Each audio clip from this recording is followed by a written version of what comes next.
Did you know that in Cyberpunk 2077, you can actually find the Batmobile hidden in a shipment container? The Batmobile is my favorite car from any game or movie. I always wondered as a kid what it would be like to actually drive it through a neon-lit futuristic city, and Cyberpunk 2077 finally gives us that chance with the Rayfield Caliburn. You can find this beast of a vehicle hidden inside a shipping container deep within a tunnel in the Badlands. The same one you visit during the Ghost Town mission with Pan Am. It's hands down the fastest car in the game, easily hitting speeds of over 210 miles per hour, making it perfect for tearing through the Night City highways. But the best part isn't the speed, it's the data shard you find next to it, which confirms the owner wasn't just a rich collector, but a vigilante cosplayer. The shard, titled "Read this every day, never give up, remember your purpose," contains a hilarious direct parody of the Dark Knight's origin story.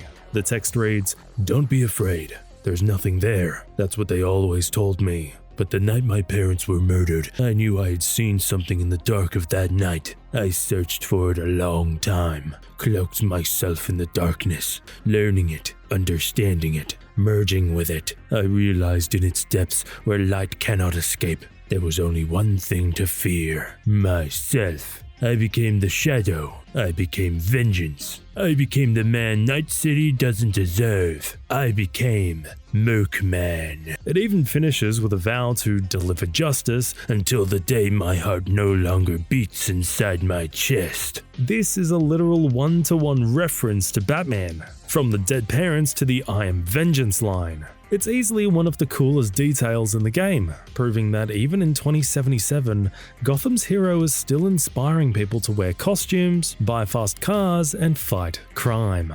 Cyberpunk 2077 is famous for having some of the biggest stars in the world play major roles in its story. Most notably, Keanu Reeves gives an iconic performance as the digital ghost and rebel rocker boy Johnny Silverhand. Back when Keanu Reeves was first revealed as the face of the game during E3 2019, the internet was in total shock. He famously walked onto stage and delivered the legendary line, "Wake up, samurai. We have a city to burn," which instantly made him the heart of the game. This star power only grew with the Phantom Liberty expansion, which brought in the legendary Idris Elba to play the role of Solomon Reed, a cool and mysterious sleeper agent. These famous actors bring a massive amount of weight to the story, making the characters feel incredibly real and important. But beyond these Hollywood icons, the game also features a special appearance from one of the greatest game directors in history. During Act 1, V and Jackie visit Konpeki Plaza, a mysterious and massive fortress in the heart of Night City that is usually only accessible once during the entire game. While most players rush through to complete the heist, those who linger in the lobby bar will spot an oddly familiar NPC. This character, named Hideyoshi Oshima, is actually a direct cameo of Hideo Kojima, the visionary creator behind Metal Gear Solid and Death Stranding. He can be seen relaxing in a booth, discussing the philosophy of video games and brain dances in Japanese. This is a brilliant tip of the hat to a director whose unique, emotional games greatly inspired the developers at CD Projekt Red. It's a rare moment where a real-world gaming legend is immortalized inside the very futuristic world he helped influence. I personally think it's one of the coolest Easter eggs in the game, because it bridges the gap between two masters of the genre. While Hideo Kojima remains a legend in the gaming industry, his latest project, Death Stranding, was a true divider of opinions. Many critics and players initially labeled it as a delivery game or a glorified walking simulator, leading to mixed reviews at launch. Nevertheless, the game eventually reached new heights, being praised for its unique social connectivity and emotional depth, proving once again that Kojima isn't afraid to take massive risks. Because of this influence, Cyberpunk 2077 pays a heavy amount of homage to him. We already know he appears in person at the Konpeki Plaza bar, talking about his push to revolutionize entertainment, but there is another, much creepier nod to his work hidden deeper in the game. During the mission The Hunt, where you team up with River Ward to track down a terrifying serial killer, you eventually break into a clinic to find a brain dance record of the killer's dreams. While searching the lab area of the clinic, you can find a familiar looking specimen that many longtime Hideo Kojima fans wouldn't miss, right in front of our eyes, sitting on a table in a dark corner. If you pay close attention, there's actually a strange orange pod with a baby in it. If you go near and scan the pod, the game scanner actually says maintains the life of BB and detects BTS. The BB here is obviously a reference to the BB, Bridge Baby from Death Stranding. In that world, a BB is a fetus maintained in an artificial womb that acts as a bridge between the living and the other side. Its primary purpose is to allow the user to see BTs, beached things, hostile invisible spectral entities that manifest after a world-ending event. From a world-building perspective, this is a brilliant touch because it connects two of the most ambitious sci-fi worlds in gaming history. It suggests that in the dark future of Night City, Kojima's strange ideas might be more than just fiction. They might be part of reality. If neon-lit secrets, dangerous wonders, and stories buried under the noise are your thing, hit subscribe. You're already in the right place. It's almost impossible to discuss the roots of Night City without acknowledging that Blade Runner essentially gave birth to the entire aesthetic of the genre. Mike Pondsmith, the creator of the original Cyberpunk tabletop RPG, has openly stated that his love for Blade Runner was the primary spark that led him to build this universe. While the game, Cyberpunk 2077, follows the specific pen and paper lore, which is often more high action than the slow noir style of the films, the visual DNA of Ridley Scott's 1982 masterpiece is visible in every neon-lit puddle and rain-soaked alleyway. Because Blade Runner is such an influential series, the developers at CD Projekt Red packed the game with deep-cut homages to the film. During the main quest, you eventually visit the Batty Hotel. The name itself is a reference to the film's main antagonist, Roy Batty, who features a subtle origami animal on its billboard, a direct nod to the iconic tinfoil unicorns left by Gaff in the movie. But the tributes go far deeper than just names. If you explore the protein farms, you can find a shard regarding a man named Samuel Morton, whose backstory, a combat medic turned runaway farmer, is a near-perfect match for Sapper Morton from Blade Runner 2049. The literary roots are acknowledged too. During the quest The Hunt, a scannable police file is titled Symbols and Dreams, Electric Sheep and Unicorns, a direct nod to the original novel, Do Androids Dream of Electric Sheep? If you visit the Columbarium in Norfolk, you can find two respectful memorials. One for Roy Batty, which states, "All these moments will be lost in time, like tears in the rain," inscribed with his final words, and another for legendary concept artist Sid Mead, honoring him as the creator for his role in designing the film's visual style. The game's design choices even reflect the film's characters. Misty's hair and makeup are a visual homage to the replicant Pris. The whiskey glasses at the afterlife are modeled exactly after Rick Deckard's, and during the devil ending, the psychological questions V answers are derived directly from the famous Voight-Kempf test. However, the most touching and legendary tribute is hidden away on a rooftop in Vista del Rey. If you make the climb to the top of the Advocate Hotel, specifically when the weather is rainy, you will find a solitary shirtless figure sitting perfectly still while holding a bird. This is a hauntingly beautiful recreation of the famous Tears in Rain scene, where the dying replicant Roy Batty, played by Rutger Hauer, delivers one of the most powerful monologues in cinema history. To make the moment even more emotional, there's a neon sign nearby that simply reads, "Like Tears," which perfectly captures the vibe of the film's climax. Finding this man perched high above the urban jungle, clutching a white dove as the rain pours down, is a genuine goosebumps moment for fans. It's a reminder that while Night City is full of trashy TV and corporate greed, it still makes room to honor the soul of the genre that started it all. Finding secrets like this shows just how much research and love CDPR put into their world building, rewarding players who are willing to go the extra mile to find a moment of true cinematic poetry. One of the most iconic catchphrases in gaming history comes from Grand Theft Auto San Andreas, where failing the train mission triggers Big Smoke's frustrated yell, "All you had to do was follow the damn train, CJ." We've all felt that pain. failing the mission countless times as the train pulled away into the distance. It's a moment of collective gaming trauma that has lived on through memes for decades, and it seems the developers of Cyberpunk 2077 were fans of the struggle too. In the trailer park area of the Badlands, you can find a hidden tribute to this legendary failure. By following the train tracks through the desert, you will eventually come across a tunnel entrance. Lying nearby are two bodies next to a smashed up motorcycle, appearing as if they crashed during a high-speed chase. Upon closer inspection, you'll find a data shard that reveals a conversation between two characters named Little Smoke and JC. The dialogue in the shard is a hilarious and direct parody of the infamous mission, showing the two characters arguing about catching a train before crashing. Little Smoke speaks to JC that all you had to do was follow the damn train, JC. This is one of those references that doesn't even try to hide itself. It's a fantastic bridge between the neon-drenched world of the future and the classic street-level chaos of the past. I personally find it funny that even with futuristic cyberware and high-speed motorcycles, the simple task of following a train remains the ultimate challenge for some people. It's a brilliant nod to gaming history that turns a frustrating memory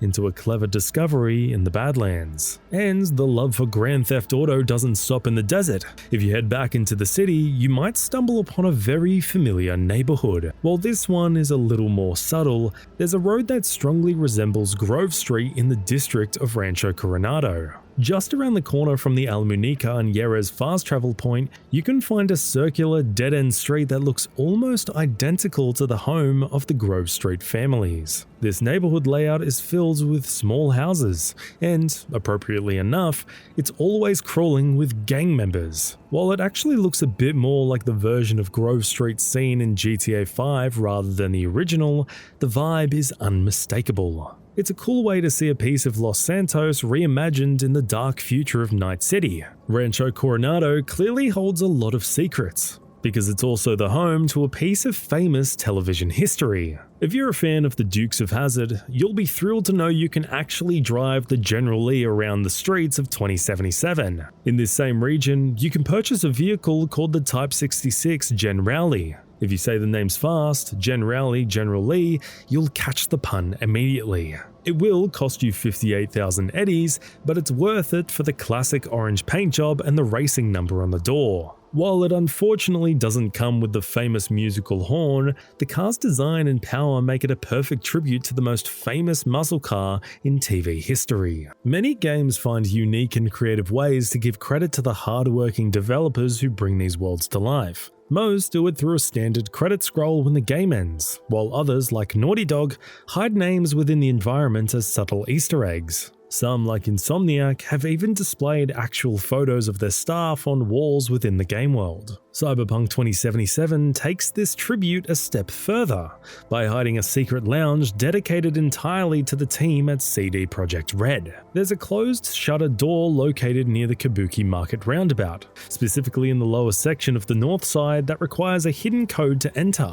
This code was originally provided as a thank you message from CDPR in the physical copies of the game, but if you don't have one, the code is 605185. Inside is a cozy hidden room equipped with a massive screen and comfortable sofas. If V sits down on the sofa, Johnny Silverhand will manifest beside you, whip out his guitar, and start playing some atmospheric music. As he plays, a slideshow of photographs featuring the actual developers who worked on the game begins to flash across the screen. It looks like Johnny himself is paying tribute to the devs of the game. It's a nice little nod to the real people who made the game possible, and the music makes the moment feel incredibly personal. Keanu Reeves has played some of the most iconic characters in cinema history, starring in massive hits like John Wick and Speed. However, his most legendary role is undoubtedly Neo in The Matrix. It's incredibly fitting that he was cast as Johnny Silverhand, the most important character in Cyberpunk 2077,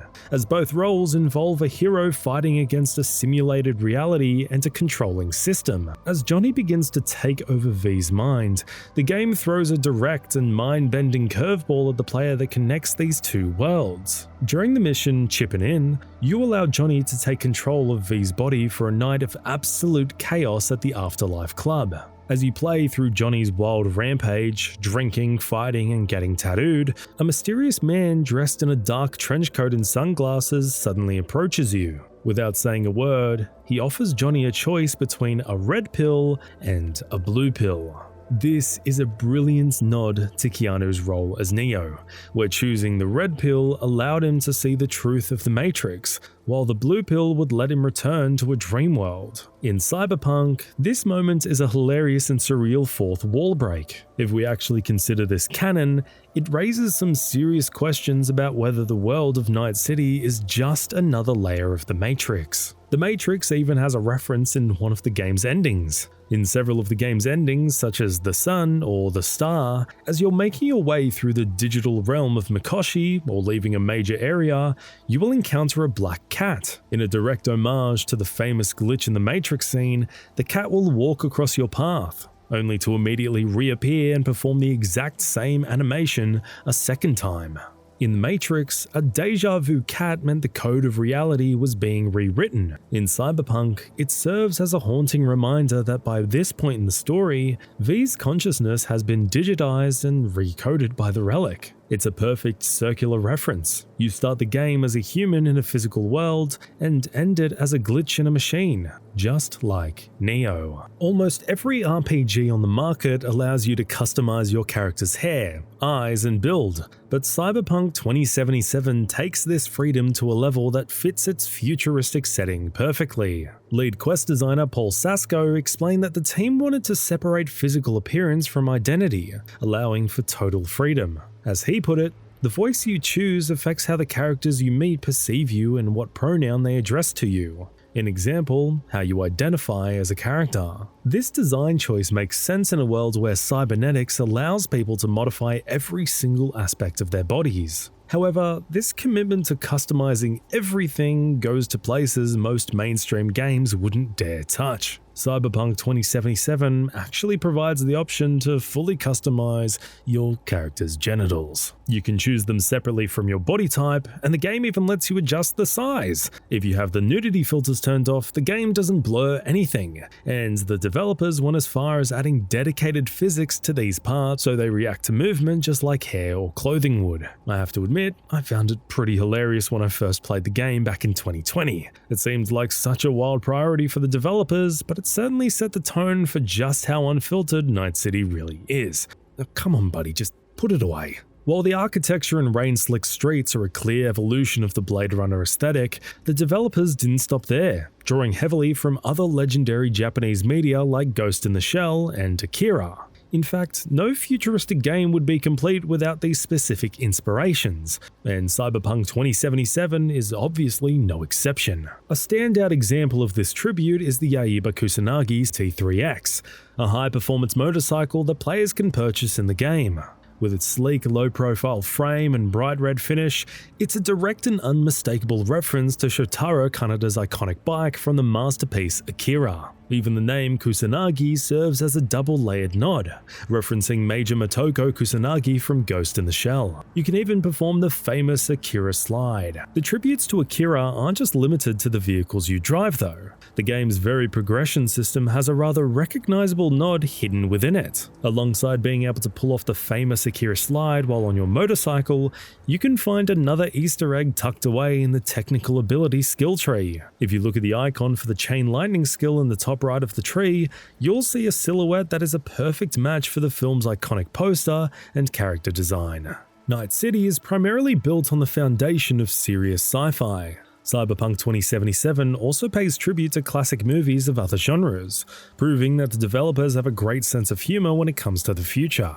One of the most hilarious movie references is tucked away in the most private place imaginable, V's bathroom. Sitting on a shelf near the toilet, you can find 3 seashells neatly lined up. This is a direct nod to the 1993 Sylvester Stallone film Demolition Man, where a tough cop is frozen in time and wakes up years later in a super clean future. In that world, toilet paper has been replaced by 3 mysterious seashells, and much like the audience, Stallone's character never actually figures out how they're supposed to work. Including them in V's apartment is a brilliant way to bridge the gap between gritty sci-fi and the campy cult classic visions of the future from the 90s. But the cinematic tributes don't stop at the bathroom door. If you leave the city limits and explore the dusty plains of the Badlands, you might come across a rugged vehicle for sale called the Colby Little Mule. To most players, it just looks like a solid off-road truck, but fans of A cinema will recognize it as a direct shout-out to the 1984 adventure classic,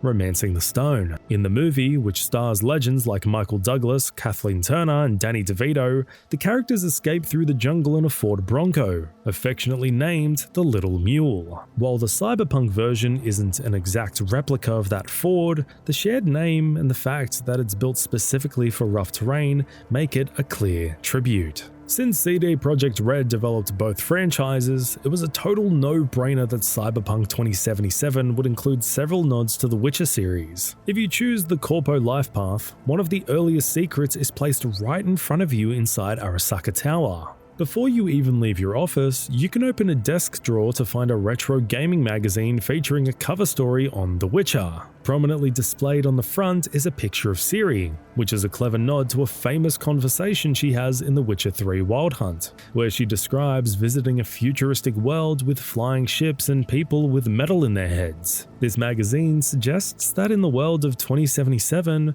Geralt and Ciri's adventures have become legendary pieces of classic entertainment. There's one hidden reference specifically for the completionists and fans who pay extra attention to detail. If you played The Witcher 3 through to completion, you'll remember the pain of hunting down smugglers' caches in Skellige. The sight of 3 barrels floating on the surface of the ocean, promising tantalizing loot within, became a symbol of tedious map clearing for many. If you head to the bridge connecting Haywood to Pacifica, you can find a direct callback to this struggle. Look into the water and you will spot 3 familiar barrels floating there. It doesn't have any legendary loot, but there is a shard on a nearby chap who, unfortunately, drowns while hunting for them. The text explains that the obsession with finding the final smuggler's cache left him too exhausted to go on. Yeah, we know the feeling, mate. Even Geralt's famous horse Roach has trotted into the future, appearing as a cute sticker in photo mode and starring in her own playable arcade cabinet called Roach Race, where you have to dodge monsters and hilariously avoid getting stuck on the roof. One of the most powerful and hidden melee weapons in Cyberpunk 2077 is the Caretaker's Spade. This is a direct reference to the haunting boss known as the Caretaker from The Witcher 3 Hearts of Stone expansion. In that game, the monstrosity used the spade to maintain his macabre garden, and it was famous for its ability to heal the user with every strike. In Night City, you can find this iconic hammer tucked away in a dirt mound during the final mission, knocking on Heaven's Door, the rogue ending. It's shoved into the grounds like the sword in the stone near a conference table in the Arasaka Tower jungle. It perfectly mimics the original weapon's appearance, and in earlier versions of the game, it even retained its legendary lifesteal ability, allowing you to restore health while bashing enemies. Additionally, players who link their G accounts can find a more tactical connection in V's apartment stash, a sleek, powerful katana called the Black Unicorn. While it fits perfectly into the neon-drenched streets of Night City, this sword is actually a legendary weapon from both The Witcher 2 and The Witcher 3. The game even doubles down on the meta commentary by including a description for the blade that mentions it was crafted in DRM-free forges, a cheeky shout out to GOG's real-world policy of selling games without digital rights management. The Witcher connections become even more interactive during the Phantom Liberty expansion. As you go through the main quest, Lucretia My Reflection, eventually you're going to reach a point where you need to use an old-school landline to call Solomon Reed. After you do that, you're free to enter your own numbers into the phone, and wouldn't you know it, there are a bunch of notes with different numbers on the wall. If you enter the number 574-555-2377, Witcher fans are in for a nice surprise, as the phone plays the iconic haunting theme from The Witcher 3. Even the new district of Dogtown hides a monstrous connection. The brutal faction of soldiers led by Colonel Kurt Hansen is called the Barghest. This is a direct name drop of the vicious glowing green ghost dogs that Geralt of Rivia hunts in the very first Witcher game. Whether it's through hidden magazines, legendary swords, or the names of enemy factions, it's clear that the world of the continent is never too far away from the dark future. However, The Witcher isn't the only legendary RPG to leave its mark on the wasteland. If you travel deep into the Badlands, specifically to the far eastern edge of the map near the border wall, you will stumble upon a grim scene that is a secret love letter to the Fallout universe. Near a large, circular metal plate that looks exactly like a mock-up of a vault door, you will find the bodies of several people who met a tragic end. A nearby archived conversation reveals that these unfortunate souls weren't just random victims, they were actually LARPers, live-action roleplayers. The transcript features a character named Albert Cole, who was a reference to a pre-made protagonist in the original Fallout, trying to convince his friend Gary Epps, a nod to the infamous Gary clones in Fallout 3, to join a new storyline. Albert pitches a scenario where they must leave the safety of Bunker 101,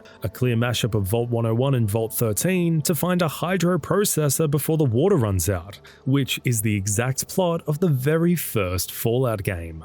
Sadly, their innocent post-apocalyptic fantasy turned into a real-world nightmare when they were discovered and killed by the Wraiths gang.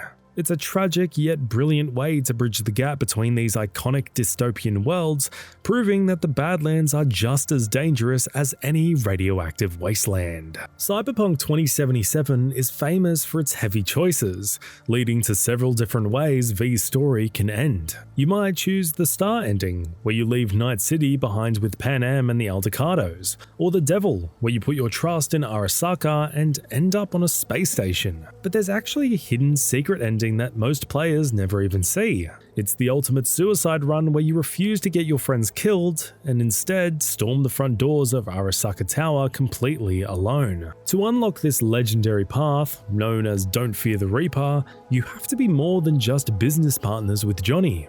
You have to be his true friend. You need to complete his main side quests, Tapeworm, Chippin' In, and Blistering Love, before meeting Hanako at Embers. The real trick is the dialogue at Johnny's grave during Chippin' In. You have to be brutally honest, calling him the guy who saved my life, but also admitting, nah, fuck that up too. But as second chances go, this is your last, and acknowledging he was a real dick in the beginning, you hit that 70% friendship threshold. Once you're on the balcony at the end of the game, when the choice of how to attack Arasaka comes up, you simply wait for about 5 minutes. Just sit there and don't pick an option. Eventually, Johnny will speak up and say, "Let's hear this plan." This triggers a solo raid that is the hardest challenge in the game.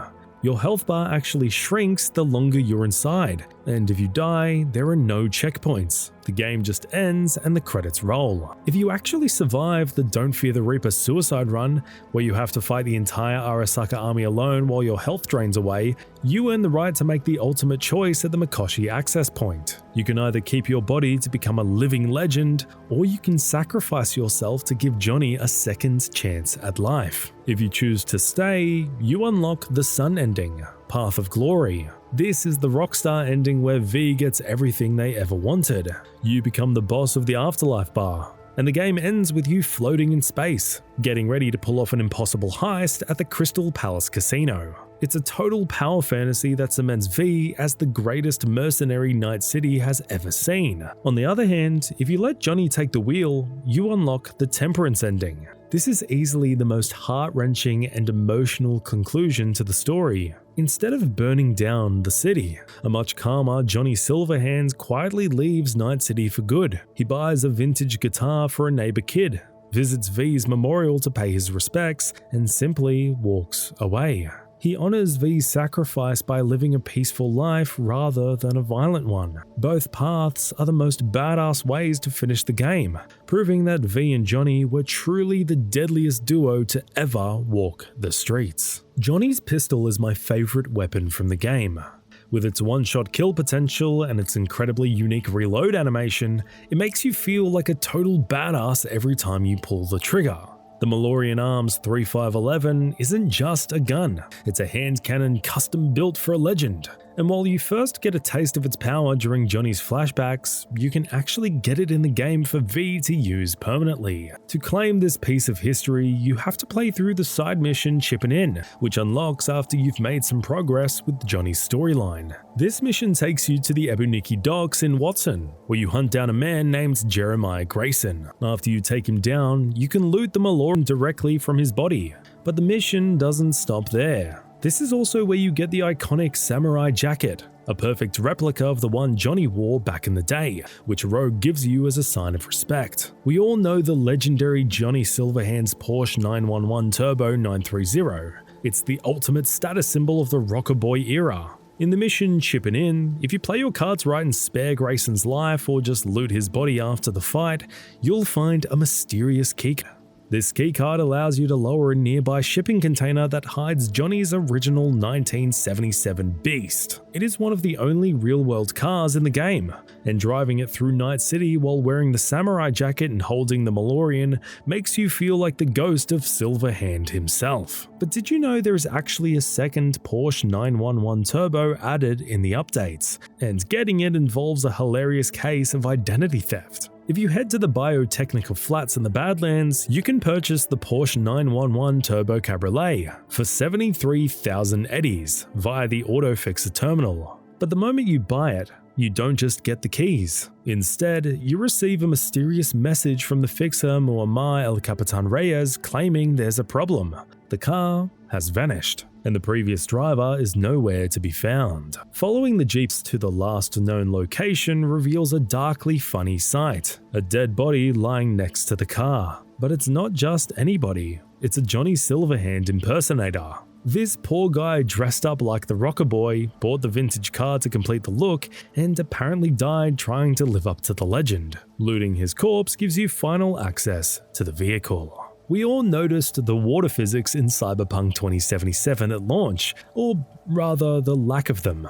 Shooting at the water and seeing almost no reaction became a massive meme across the gaming community, often used to compare the game unfavorably to titles from a decade ago. There's a more interesting detail regarding the water or water life in Night City. In a world where corporations have spent decades exploiting every natural resource, the flora and fauna have been pushed to the brink of total collapse. The mere fact that the shark, the legendary terror of the deep, went extinct in 2067 is proof enough of how messed up the ecosystem really is. This wasn't just bad luck. It's a direct result of a society that consumes everything without a second thought for sustainability. While the oceans were being emptied of life, humanity was busy looking for a new place to live, even in the most extreme environments on Earth. For the longest time, Antarctica was considered a place where human life was pretty much impossible. However, the world of Cyberpunk 2077 managed to overcome this hurdle as well. In this universe, the first ever human settlement in Antarctica was created in 2067, the very same year the sharks went extinct. This is a neat little tidbit that shows how desperate or eccentric humanity had become. While the rest of the planet was burning or being exploited, some people decided to head to the frozen south. You can actually learn this by reading various news shards scattered throughout Night City, which track the expansion of corporate interests and the colonization of uninhabitable zones. Given the wild and unpredictable nature of people in this timeline, it makes sense that there would be plenty of talkers willing to trade the neon chaos of the city for a life on the ice. While most of us now see the digital ghost in V's head as the breathtaking Keanu Reeves, the character almost looked very different. It turns out that the original inspiration for Johnny Silverhand wasn't a modern action star, but rather the legendary David Bowie. Specifically, the developers looked at Bowie's iconic performance as Jareth the Goblin King in the 1986 fantasy film Labyrinth. Considering the massive influence Bowie had on glam rock, fashion, and pop culture, it makes perfect sense that a rebellious rocker boy would be modeled after him.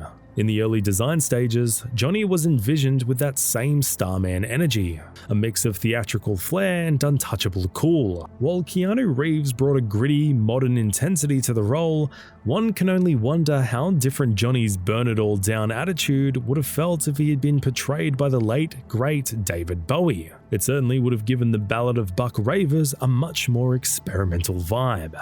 Johnny Silverhand's obsession with revenge isn't just rockstar drama, it's fueled by one of the most brutal rivalries in Night City history. While Johnny was originally modeled after the charismatic David Bowie, his ultimate nemesis, Adam Smasher, is the total opposite, a cold, terrifying cyborg straight out of a Terminator movie. Smasher has almost zero human qualities left, except for a small part of his head tucked inside a massive armored frame. The reason Johnny is so desperate for payback is that Smasher was the one who ended his life during the 2023 Arasaka Tower heist. Interestingly, Smasher wasn't always a machine. Staying true to his name, he was actually smashed to mush years earlier by an RPG blast during a job. To save his life, he made a deal with the devil from Arasaka, who offered to rebuild him as a full-body cyborg in exchange for his absolute loyalty. This transformation turned him into the boogeyman of Night City and set the stage for a decades-long grudge that V eventually inherits. While Johnny Silverhand and Adam Smasher are locked in a legendary blood feud, their connection to the player almost looked very different in the early stages of development. Originally, CD Projekt Red planned for V's backstory to be based on a much more personal system than the 3 life paths we eventually got. Instead of just picking a starting location, early builds allowed players to customize V's history with specific narrative choices that were totally removed from the final game. This included a childhood hero system, where you could define who inspired you growing up, choosing between the rebellious Johnny Silverhand, the iron-fisted Saburo Arasaka, or the legendary solo Morgan Blackhand. Imagine how different the dynamic with Johnny would have been if V had spent their whole life worshipping the man now taking over their brain. These early concepts also included selecting an impactful key life event that would haunt V, such as the death of a sibling, running away from home, or a first big kill, as well as a specific motivation for coming to Night City, like unfinished business or an ex-lover in town. Even V's identity was more mysterious. The original character sheet listed V's real name as classified/missing data, implying that V was a true alias used to hide a past life, rather than just a nickname for Vincent or Valerie. This cut content extended to physical customization as well, with the 2018 demo showing off features like glowing cyber tattoos and detailed body type definitions that never made it to launch. But the limitations on customizing who you are pale in comparison to the limitations on where you live. While V is technically capable of having multiple safe houses, it's clear that CDPR initially intended for a much deeper real estate system.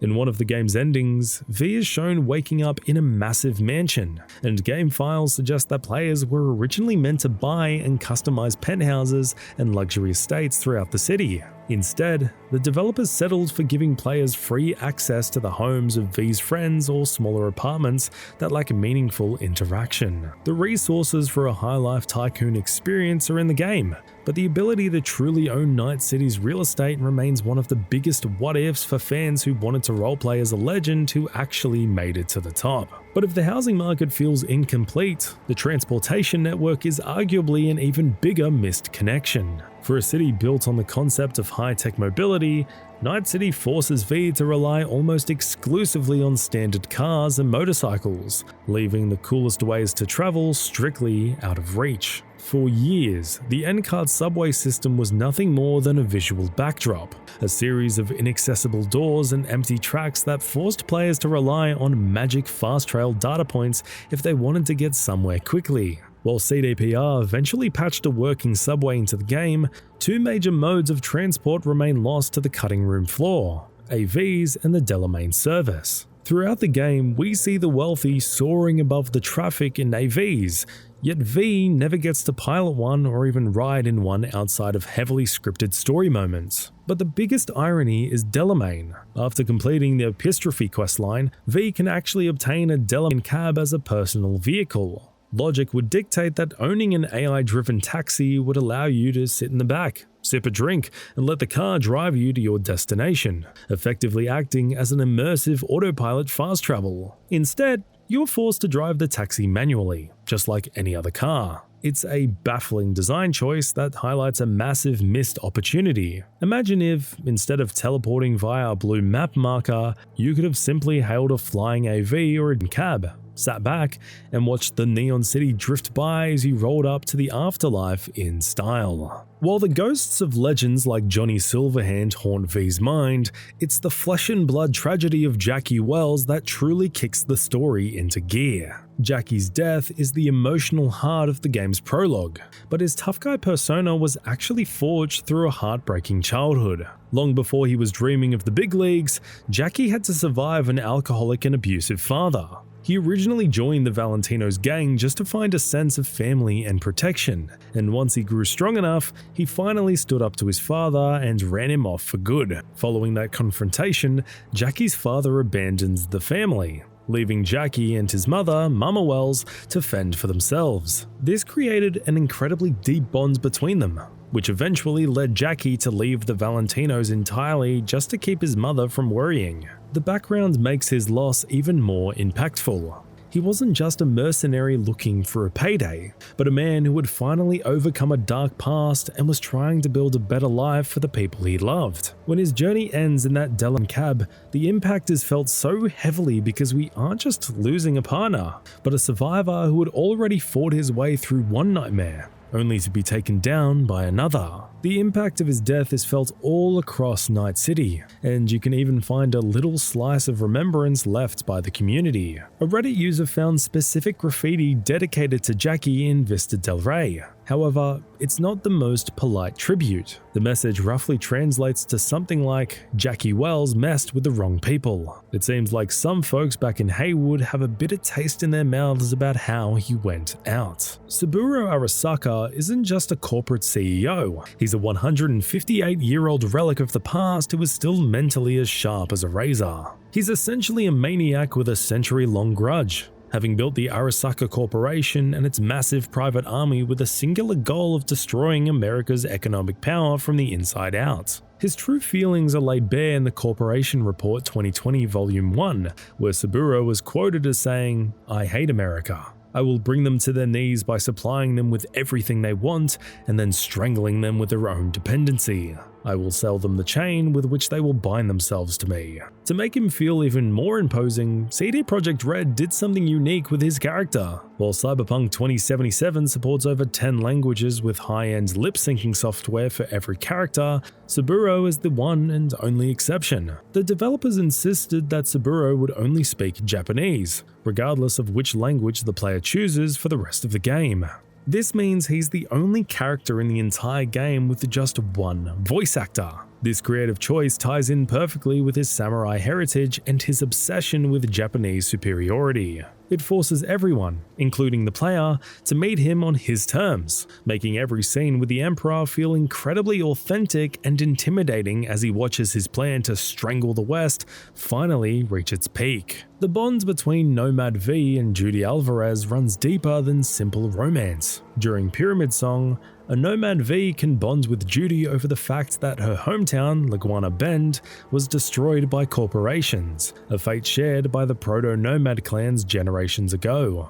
This shared trauma of displacement perfectly sets up the Star ending, where Judy finally leaves Night City to join the Aldecados, finding the family she lost when her town was drowned. This sense of a predestined path is even hidden in the game's progression. During Automatic Love, the moment you leave Lizzie's bar after seeing Judy, you receive a mysterious call from Mr. Hands, the fixer of Pacifica. Even if you've never set foot in his territory, the game forces this connection early because you will desperately need his number at the end of Disaster Piece to find Evelyn, a subtle narrative tether that ensures V's path to the Voodoo Boys is locked in from the moment they commit to helping Judy. On the flip side, we have the ultimate hypocrisy of Dexter Shawn. He famously asks V, Quiet Life or Blaze of Glory, yet when the heat turns up, he chooses the quiet coward's way out, betraying V to strike a deal with Arasaka. He dies for it. The game forces V to answer that same question in the end.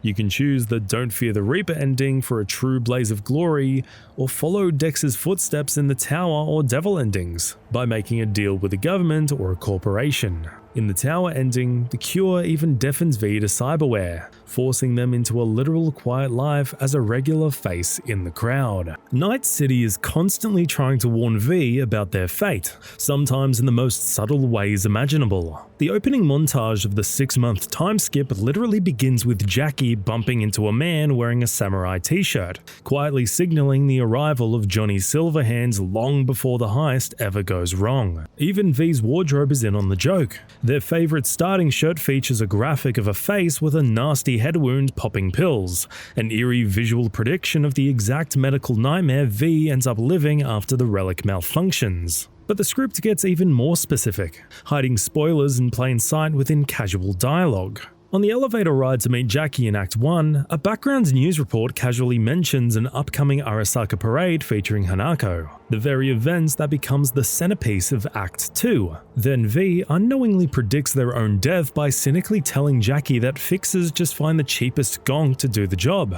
then drop the corpse at a landfill. This is precisely what Dexter Shawn does to V.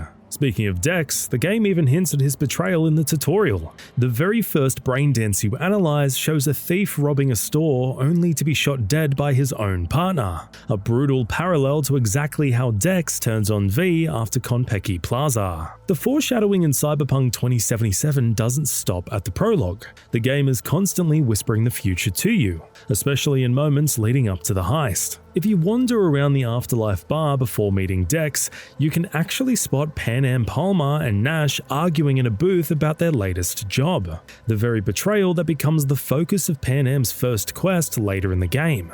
But the most chilling moments involve Jackie Wells. When he orders drinks, Claire announces, "Johnny Silverhands coming right up," just moments before Johnny enters the story. Immediately after Claire explains that drinks are only named after legends who die, Jackie excitedly gives her the recipe of his own cocktail. He practically signs his own death warrant right there at the bar. The ride to the heist is even creepier. When V asks Delamain about his package, the AI casually lists corpse disposal as a premium perk. Jackie explicitly says this unnerves him, yet less than an hour later, he bleeds out in that exact cab, and Delamain asks V where to dispose of the body. The game continues these dark parallels to the very end. When V first tries to take the pills to suppress Johnny, the rocker boy angrily tells them to stick some iron in your mouth and pull the trigger, which is exactly what happens in the suicide ending. One of the most stressful missions early in Cyberpunk 2077 is called The Pickup. You and your buddy Jackie have to buy a high-tech military robot called the Flathead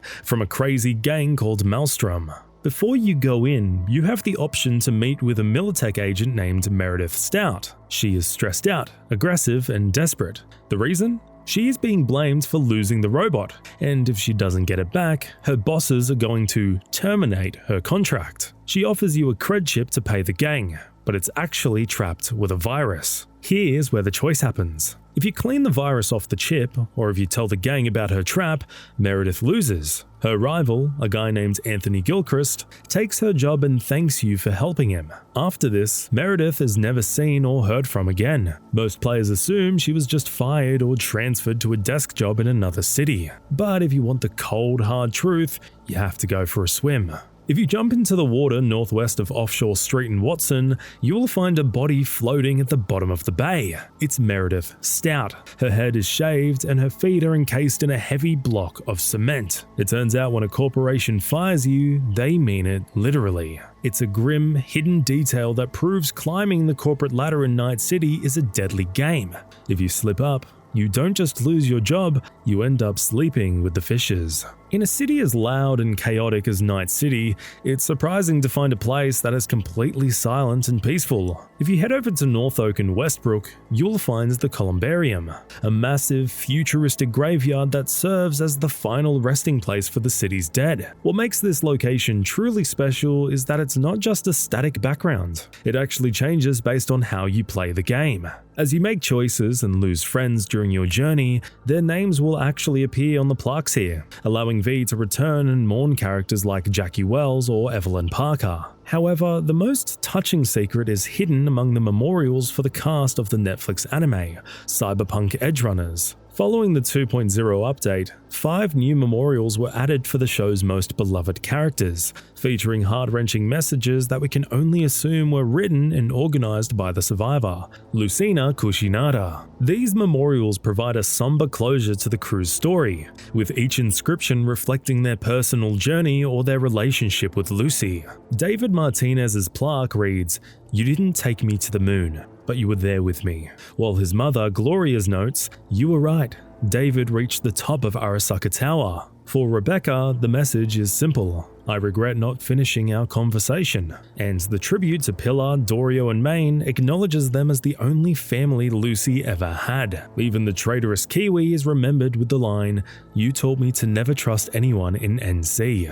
To find them all, you need to explore the site. Kiwi's memorial is in the outside section to the right. Rebecca and the main crew are near the center of the building, and David and Gloria's are located in the enclosed section at the very end. It serves as a permanent reminder that in Night City, you either die a quiet death or live fast enough to become a legend on a tombstone. The tributes to edgerunners don't end with memorial gravestones, though you can actually carry on the crew's legacy by finding some of their most iconic gear hidden across Night City. First and foremost, you can actually acquire David Martinez's signature yellow jacket to wear yourself. To get your hands on it, you need to head to Mega Building 4 in the Arroyo district. If you look closely near the entrance, you'll spot the Animo's logo painted on a wall. Finding this triggers a secret side quest called Over the Edge. Follow the breadcrumbs and eventually you'll receive a text from Falco, the crew's surviving driver who leaves the jacket for you as a gift. My personal favorite discovery, however,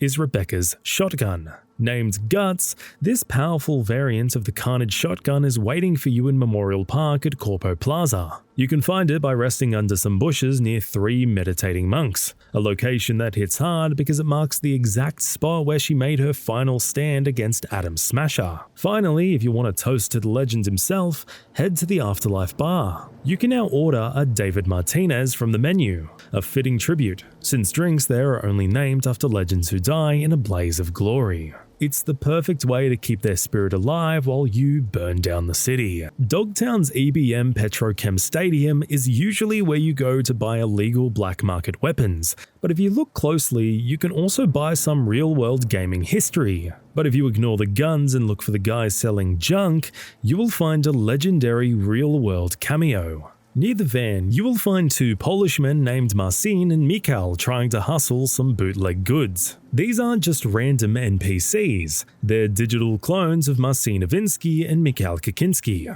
the real-world co-founders of CD Projekt Red. They're selling some very specific items, like a sword called the Snitcher, which is a hilarious parody of their masterpiece The Witcher. The best part is the irony. While The Witcher is a legendary game in the real world, in the dark future of Night City, the game classifies their life's work as literal junk, proving that even the creators of the universe aren't safe from a little self-deprecating humor. The brain dances they offer are actually a secret timeline of the studio's biggest milestones, with each price tag corresponding to a significant year in the developer's history. The Snitcher is priced at 2,007 eddies, to mark the release of the first Witcher game, while Farmer's Mate costs 1,999 eddies, referring to the Polish localization of Baldur's Gate that originally launched their success. Retro Trunk is priced at 2020. Retro Trunk is priced at 2,020 eddies as a nod to Cyberpunk's own launch year, and Rent costs 2,017 eddies in reference to the Gwent beta. They even included Bone Tweaker for 2,018 eddies to celebrate the release of Thronebreaker.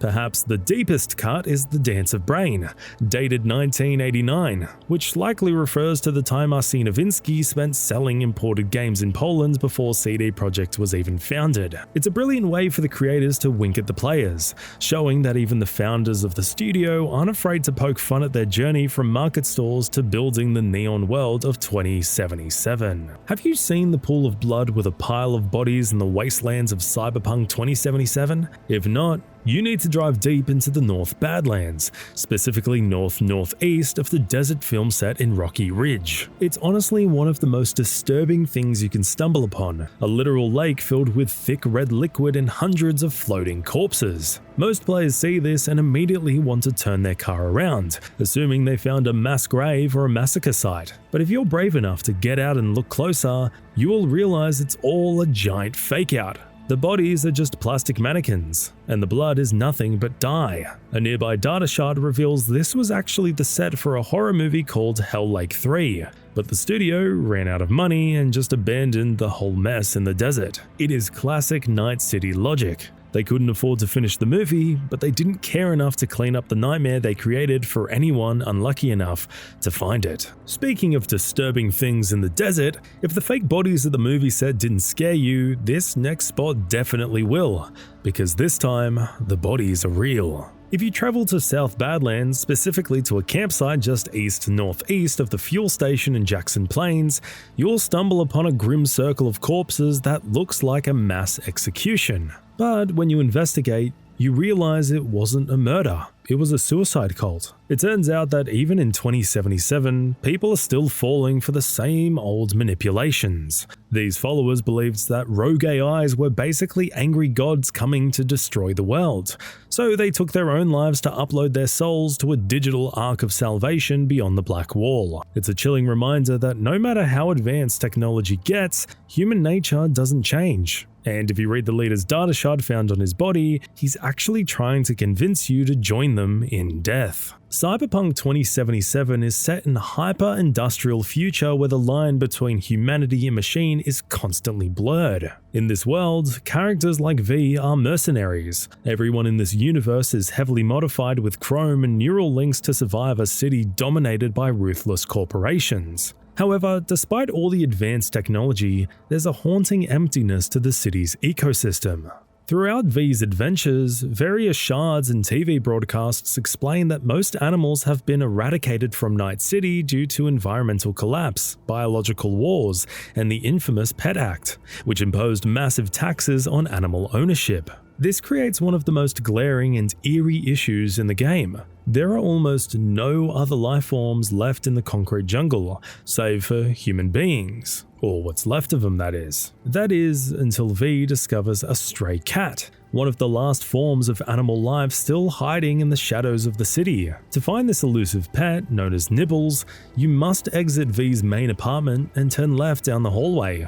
Once you reach a set of garbage bins, a prompt will appear near a note titled "Feed to Cat." If V places some cat food in the bowl, a secret quest begins. After leaving and returning later, you'll find the cat eating, at which point it can be adopted and will move into V's apartment permanently. With the 1.5 patch, the developers added even more life to V's lonely home by introducing a second secret pet, a pet iguana. This is easily one of the best kept secrets in the game. To get one, you have to find the iguana egg hidden in Yorinobu's penthouse during the main quest, the heist. Once you finish the mission playing for time, a bowl will appear in V's apartment where you can place the egg. Then comes the real test of patience. You have to wait about 90 in-game days for it to hatch. It's a massive commitment, but if you play long enough, you'll eventually have a prehistoric-looking roommate to keep you and Nibbles company. In one of the best endings of Cyberpunk 2077, known as The Sun, V becomes a legend of the afterlife and wakes up in a massive, luxurious penthouse overlooking the entire city. It's the ultimate symbol that you finally made it to the big leagues. But did you know that this multi-million-dollar apartment has been staring you in the face since the very first minute of the game? If you look out the window of V's original tiny apartment in Mega Building H10, you can actually see the penthouse directly across from you. It's been sitting there right under your nose the entire time, serving as a silent foreshadowing of V's future. What's even crazier is you can actually visit this place way before you unlock the ending if you have the right Chrome. To do so, you're gonna need the Edge perk from the Reflexes attribute and the Fortified Ankles cyberware. With these upgrades, you can scale the neighboring skyscrapers and essentially glitch yourself all the way to the top. While you can parkour your way up to the terrace using the Air Dash perk and Fortified Ankles, getting inside requires a truly bizarre trick. As shown in community discoveries, players found that if you summon an Apollo dirt bike and a Super S3 van right in front of the locked doors, you can use a collision glitch to physics launch yourself through the glass. Once inside, you can actually loot V's high-end clothes and weapons early, but there is one massive catch. Do not touch the replica Johnny Silverhand jacket. If you loot it, the game's scripting breaks, potentially locking you out of future endings. And if that wasn't enough, from this high vantage point, you can even jump down to the roof of the Afterlife Club to find another super duper secret stash, proving that the best loot in Night City is reserved for those willing to break the game's laws of physics. It turns out V isn't the only legend in Night City with a secret luxury pad. Even Johnny Silverhand's arch nemesis, Adam Smasher, has a private lair tucked away. You actually visit the location during the main story without even realizing it. It's located on a massive shipping boat at the Ebeniki docks in Watson. Most players remember this spot because it's where V and Rogue hunt down a guy named Grayson to recover Johnny's vintage Porsche and his legendary pistol. But there's a locked door on the deck that seems completely impossible to open. The trick is that you can't open it until you have literally beaten the game. After you finally defeat Adam Smasher in the last mission, Nocturne Opus 55 No. 1, you can loot a special access token from his body. If you return to the docks with that keycard, you can finally unlock the door to reveal Smasher's personal sanctuary. Inside, it's a terrifying shrine to violence. You will find a massive wall of weapons and, most importantly, the diagram for the Ba Sheng Chong, an iconic smart shotgun that fires explosive rounds. You can also find a data shard that reveals Smasher's disturbing inner thoughts, showing his absolute devotion to his cyberware and his hatred for his own humanity. It's a creepy experience standing in his room, almost making you feel like you might walk through the door at any second. But don't worry, you already made sure he is long gone. In Johnny Silverhand's flashbacks, we see him as a rebel rocker leading a wild raid on Arasaka Tower. But the reality of that day was much darker than a simple mission. Back in 2023, Johnny didn't just storm the building with a gun. He brought a tactical nuclear bomb that leveled the skyscraper and sent shockwaves through the entire corporate world. Thousands of people lost their lives in the blast, and for years, the heart of Night City was nothing but a radioactive crater. Fast forward to 2077, and while the tower has been rebuilt, the city has turned the Ground Zero site into a massive memorial and corporate plaza. It's a somber place where you can actually see the shattered remains of the original lobby preserved under glass floors. It serves as a grim reminder that while we see Johnny as a cool co-pilot in V's head, to the rest of the world, he was a terrorist who caused unimaginable destruction. But if you look past the tragedy, this site is actually hiding a clever secret.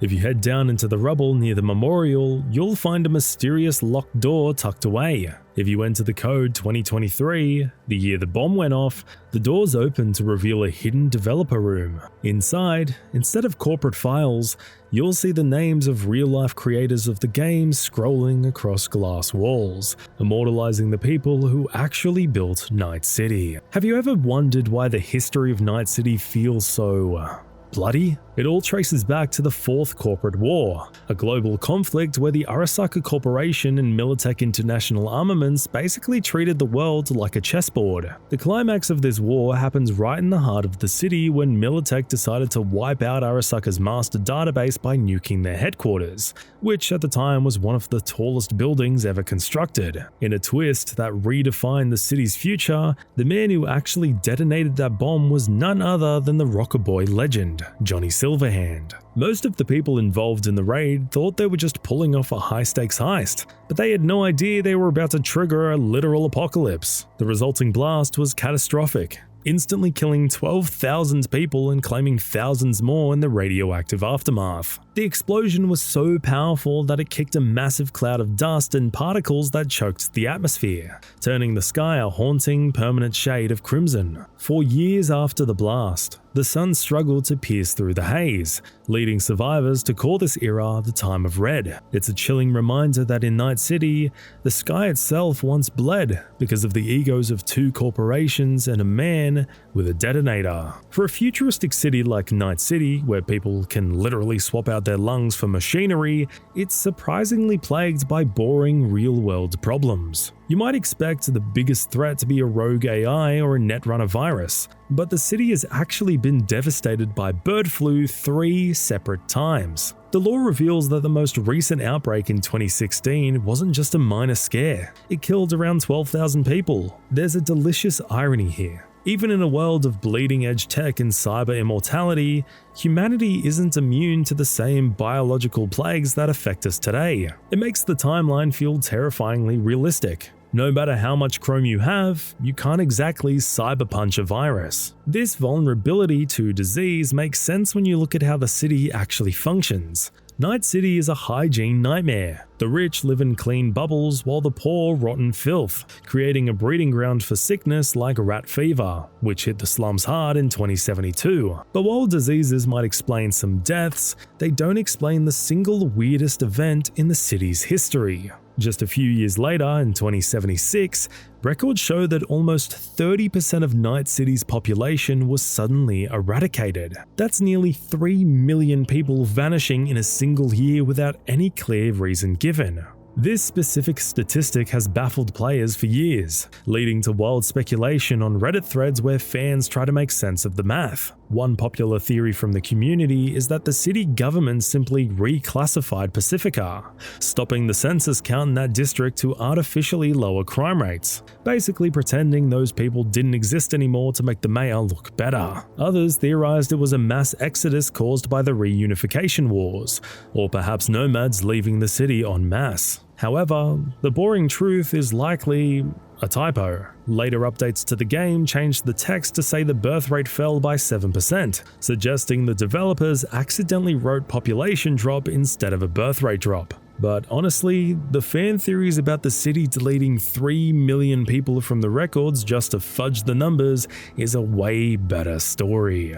If you've ever found yourself running low on eddies or struggling to find enough legendary upgrade components to max out your favorite gear, there's a way to cheat the system without using a single mod. While the world of Cyberpunk 2077 is full of high-stakes hacks, players have discovered a massive item duplication glitch that turns any standard drop point into an infinite vending machine. To pull this off, you first sell the items you want to copy, like high-value paintings or rare crafting materials, and then close the menu. The real magic happens when you try to reopen the shop. You have to hit the menu and interact buttons at the same time, like options and triangle on PlayStation. If you time it perfectly, the shop's UI will look slightly glitched out and transparent, which is the signal that the game's economy has officially broken. In this warped state, you can buy back as many of the items as you want, even if you only sold one. You can effectively fill your inventory with thousands of rare components in a matter of minutes. Just a heads up though, being a digital god comes with risks. The community highly recommends buying in small batches and saving often, because duplicating too much at once can actually bloat your save file and cause the game to crash. It's the ultimate corpo hack, getting rich off the system by using its own glitches against it. The foreshadowing in Cyberpunk 2077 isn't just about V, it predicts the doom of everyone around them. After the second braindance analysis, Judy Alvarez looks at the heist crew and chillingly remarks that all she sees are walking, talking corpses. And she's absolutely right. Apart from herself, everyone involved in the relic theft meets a grim end. T-Bug gets her brain fried by Arasaka netrunners. Jackie bleeds out in a cab.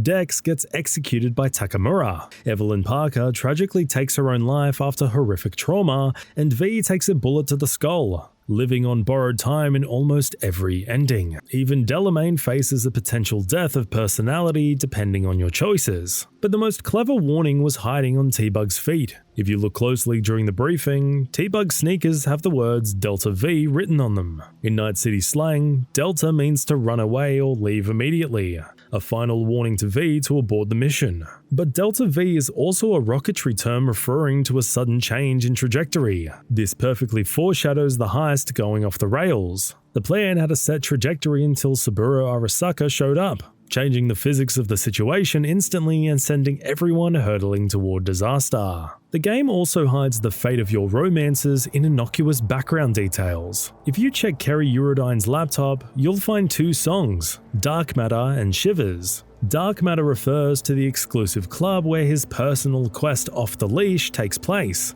while Shivers foreshadows the Path of Glory ending, widely considered the best conclusion for a romance with him.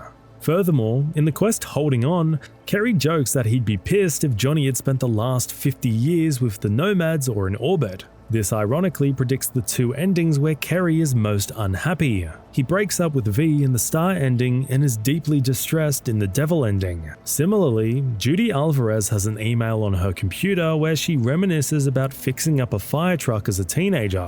This detail seems random until you realize it points directly to the Star ending. In this conclusion, V leaves Night City with the Aldecados, a nomadic clan famous for their mechanical skills with heavy vehicles. It's the only ending where V and Judy stay together, implying that her hidden talent for mechanics was always leading her toward the open road with the Nomads. If you're a fan of classic cinema, you know Pulp Fiction left us with one of the most stressful what happened to him cliffhangers in movie history.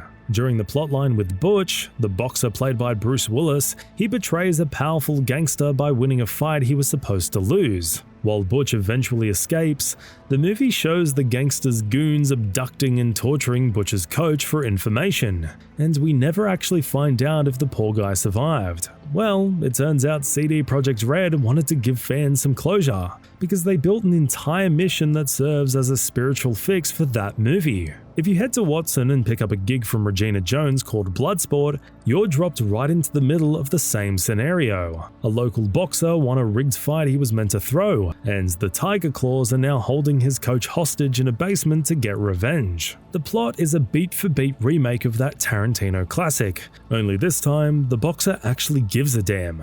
Instead of leaving his coach to a dark fate, he hires a merc, that's you, to break in and get him out alive. By successfully infiltrating the building and escorting the coach to safety, you finally get to provide the happy ending that Pulp Fiction fans have been waiting decades for. It's a brilliant way to turn a legendary movie moment into an interactive rescue mission, proving that in Night City, you have the power to fix the tragedies of the past. While most people know C.S. Lewis for the Chronicles of Narnia, he also wrote a much creepier book called The Screwtape Letters. In that story, an old demon writes letters to his nephew, teaching him the best ways to trick humans and turn them evil. It's a famous look at human weakness, and surprisingly, this dark bit of literature is hidden right in Night City.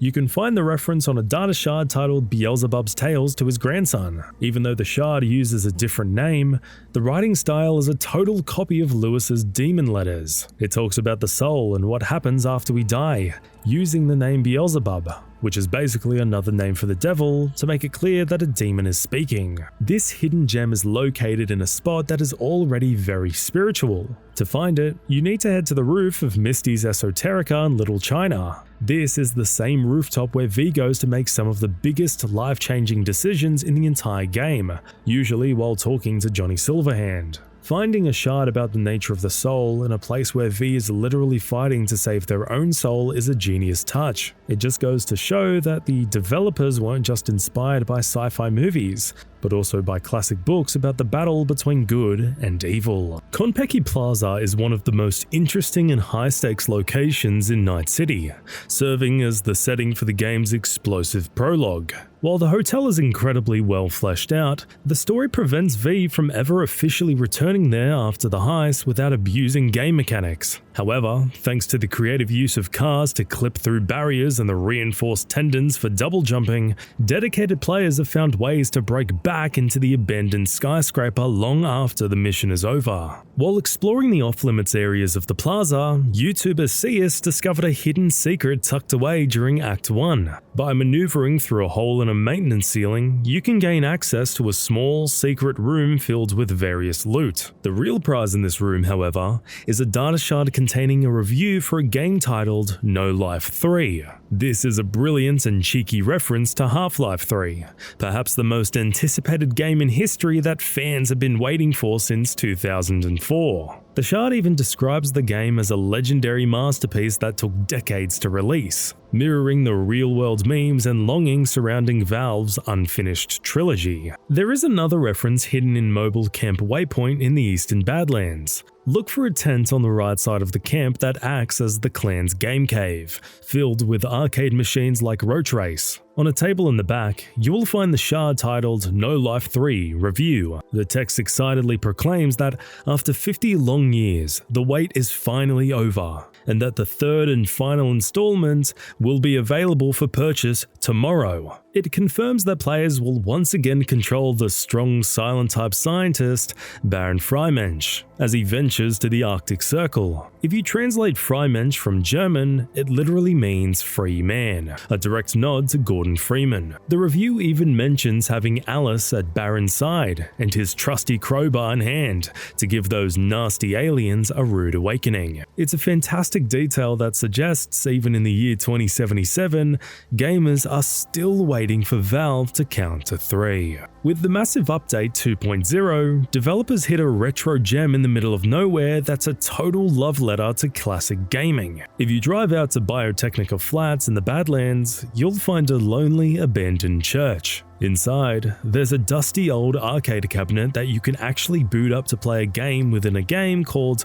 Arasaka Tower 3D. This isn't just a simple minigame, it's a full-blown Doom-style first-person shooter where you play as a pixelated Johnny Silverhand. The game recreates Johnny's legendary 2023 raid on Arasaka Tower, complete with retro sprites, fast-paced movement, and 90s-style sound effects. You get to blast through floors of Arasaka goons using a 16-bit version of the Malorian arms pistol, making it feel like a classic boomer shooter. But the coolest part? This arcade machine is actually part of a massive community-wide ARG, alternate reality game, involving the mysterious FF06B5 code that had players stumped for years. To get the true experience, players have to reach a specific level in the game and then wait in the real-world desert for a secret cutscene to trigger. It's a brilliant way to blend Night City's history with gaming history, giving fans a fun, nostalgic break from the high-tech chaos of 2077. If you've been running errands for the domain cab service and noticed that one of the rogue AI voices sounds oddly familiar,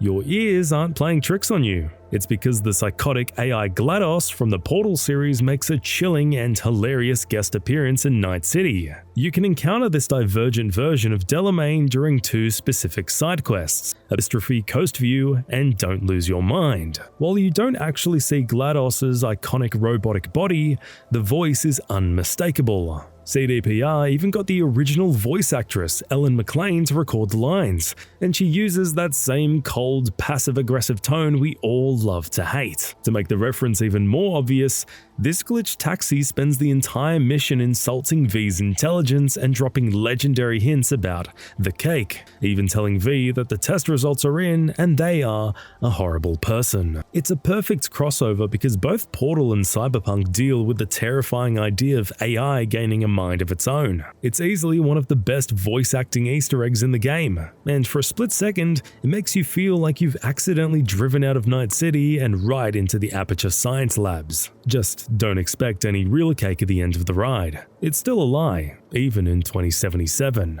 Judy Alvarez has one of the most intricate character designs in Night City, with details that tell a story before you even exchange a word with her. If you take a close look at her tattoos, specifically during the moment you first meet her while gearing up for the braindance tutorial, you will see they are a deep tribute to her favorite music and personal history. On her right arm, she has the phrase "underwater where thoughts can breathe easy" inked permanently into her skin. Fans of the Red Hot Chili Peppers will instantly recognize this as a line from their song Parallel Universe, a choice that perfectly foreshadows Judy's love for scuba diving and the peace she finds beneath the waves. The references continue on her left arm, where the words "there was nothing to fear, nothing to doubt" are written directly underneath a massive tattoo of the number 13. These are lyrics from the Radiohead track Pyramid Song, which is not only a beautiful song but also the specific title of her final, emotional mission in the game. It's a brilliant way for the developers to show that even in the high-tech future of 2077, classic music still defines who people are. In the ending, V decides to trust the Arasaka Corporation to help remove the relic, which is one of the darkest paths you can take in the game. To unlock this, you must accept Hanako Arasaka's deal at the end of the story and help her family take back control of the company. After a massive battle, V is taken to a high-tech medical station in space, where they're put through a series of grueling physical and mental evaluations. During these tests, a doctor asks V a series of strange questions while they're hooked up to a machine. This is actually a direct reference to the legendary sci-fi film Blade Runner. The test V goes through is a recreation of the Voight-Kampff test, which was originally created for the Blade Runner universe. In the movie, this test is used to distinguish between real human beings and replicants, which are advanced androids that look and act exactly like people. The machine measures emotional responses to specific, often uncomfortable questions, like the famous line, "Let me tell you about my mother." Including this in the Arasaka ending is a clever way to show that V is losing their humanity and becoming more like a piece of corporate property, just like a replicant. This has to be one of the most disturbing endings of the game. Over on the west side of Watson, Regina Jones will give you a gig called the Heisenberg Principle. This mission is a giant nod to the hit TV show Breaking Bad, where the main character uses the secret name Heisenberg to build his drug empire. In the game, you are hired to find and destroy a hidden lab that is making a dangerous fictional drug called glitter. The references to the show are everywhere if you look closely. Inside the lab, you can find people wearing yellow hazmat suits just like the ones used in the show, and there's even a data shard that features a conversation between two characters who sound exactly like Walter White and Jesse Pinkman. One of the characters even complains that the drug was supposed to be called Neon, but the name was already taken, which is a funny wink to the game Deus Ex. When you finally reach the lab equipment, Regina tells you to wipe it off the face of the Earth. You can do this by shooting the large pressure tanks on the wall or by using a nearby computer to upload malware. Just a fair warning, if you decide to go the explosive route and shoot the equipment, don't stand too close. The blast is huge and can instantly kill V if you are caught in the explosion. It's a cool mission that lets you play out your own action movie ending to a famous crime story. Apart from this Easter egg, there's an even more hilarious one. If you explore the Badlands, you might spot something completely out of place on top of one of the roofs. We can see a pizza sitting perfectly on the roof, which is a direct reference to the iconic scene in Breaking Bad where Walter White furiously throws a pepperoni pizza on top of his garage roof in a fit of rage. If you ever head over to the Little China district in Watson, specifically the alleyway right outside of Misty's Esoterica and Victor's Ripperdoc Clinic, you will run into a man screaming about the end of the world. This is Gary the Prophet, a wild-eyed conspiracy theorist who claims that vampires from Alpha Centauri and techno-necromancers are secretly running Night City. What makes this character so interesting is that he's actually played by Carnage, one of the most famous and respected streamers on Twitch. In real life, Ko is known for being a very calm, level-headed and friendly person, so seeing him play a tinfoil hat-wearing lunatic who yells at strangers is a hilarious contrast for his fans. If you take the time to listen to Gary and donate money to his cause, you can actually unlock a secret side quest called The Prophet's Song. This mission takes his crazy talk and turns it into a real mystery involving a meeting between high-level corporate agents and a mysterious group of cultists. It's a perfect example of how Night City hides real danger behind a layer of absolute madness. And it's a great nod to the gaming community that helped make the game popular. The guest appearances from the streaming world continue with another familiar face that fans of YouTube and Twitch will recognize immediately. Jesse Cox, a creator with nearly 1 million subscribers known for his Monster Prom series and horror game playthroughs, also has his own unique and very painful moment in the game. You encounter him during a gig called Burning Desire, and it's easily one of the most memorable side missions in the game. Jesse's character is in a state of total panic because his black market cybernetic penis mod has malfunctioned and caught fire. You have to race against time to drive him to a Ripperdoc while he yells in agony in the passenger seat. It's a hilarious, over-the-top situation that is perfectly on brand for Jesse's sense of humor. showing that life in Night City can be just as ridiculous as it is dangerous. In the mission Following the River, you get a rare chance to see a softer side of Night City by joining River Ward for a family barbecue at his sister's trailer. During the visit, River's niece and nephew, Monique and Dorian, beg you to play a game with them called Big Trouble in Haywood. This is a virtual reality shooter that uses AR headsets to turn the backyard into a combat zone filled with digital bad guys. The coolest part of this game is that the kids take on special codenames that are massive shoutouts to 80s action movie legends. Monique calls herself Joan McClane, a nod to Bruce Willis's character John McClane from Die Hard. Meanwhile, Dorian takes the name Henry Callahan, which is a reference to Clint Eastwood's famous Dirty Harry character, Harry Callahan. Even the name of the game itself, Big Trouble in Haywood, is a playful wink to the cult classic film Big Trouble in Little China. River actually asks you to let the kids win because they love the game so much, and doing so is a great way to stay on his good side. But I've also played about 80 hours of Cyberpunk, and I'm not about to let two kids beat me because River said so. So, game on. Imagine sinking 700 hours into a game, thinking you've seen every neon light and dark alleyway, only to realize you missed a literal amusement park ride. That's exactly what happened to a dedicated player on Reddit who discovered that V can actually fix and ride the massive roller coaster in Pacifica. Night City is so dense and packed with unmarked secrets that most people just assume the giant coaster is part of the background scenery. Since the game doesn't give you a map marker for it, thousands of players walk right past the Grand Imperial Mall without ever looking up. To get it working, you have to find a specific yellow control panel near the boarding station. If you have the technical skills to fix the fuse box, you can hop into a car with Johnny Silverhand and go for a wild, high-speed loop. It's one of the most human moments in the game. Seeing a hardened merc and a digital terrorist actually throwing their hands up and enjoying a ride together is a total trip. It's a perfect example of why Cyberpunk 2077 rewards players who stop rushing from mission to mission and just start poking around at things that look broken. After the heist goes sideways, the fixer Dexter Deshawn completely turns on V, shooting them in the head to cover his own tracks. But karma hits him fast. Shortly after he dumps their body, the Arasaka bodyguard Takamura tracks him down and executes him in the middle of the wasteland. If you're looking for a bit of revenge and some top-tier loot, you can actually travel back to that very same junkyard in the Badlands to find his rotting remains. His body is still slumped exactly where Takamura left it,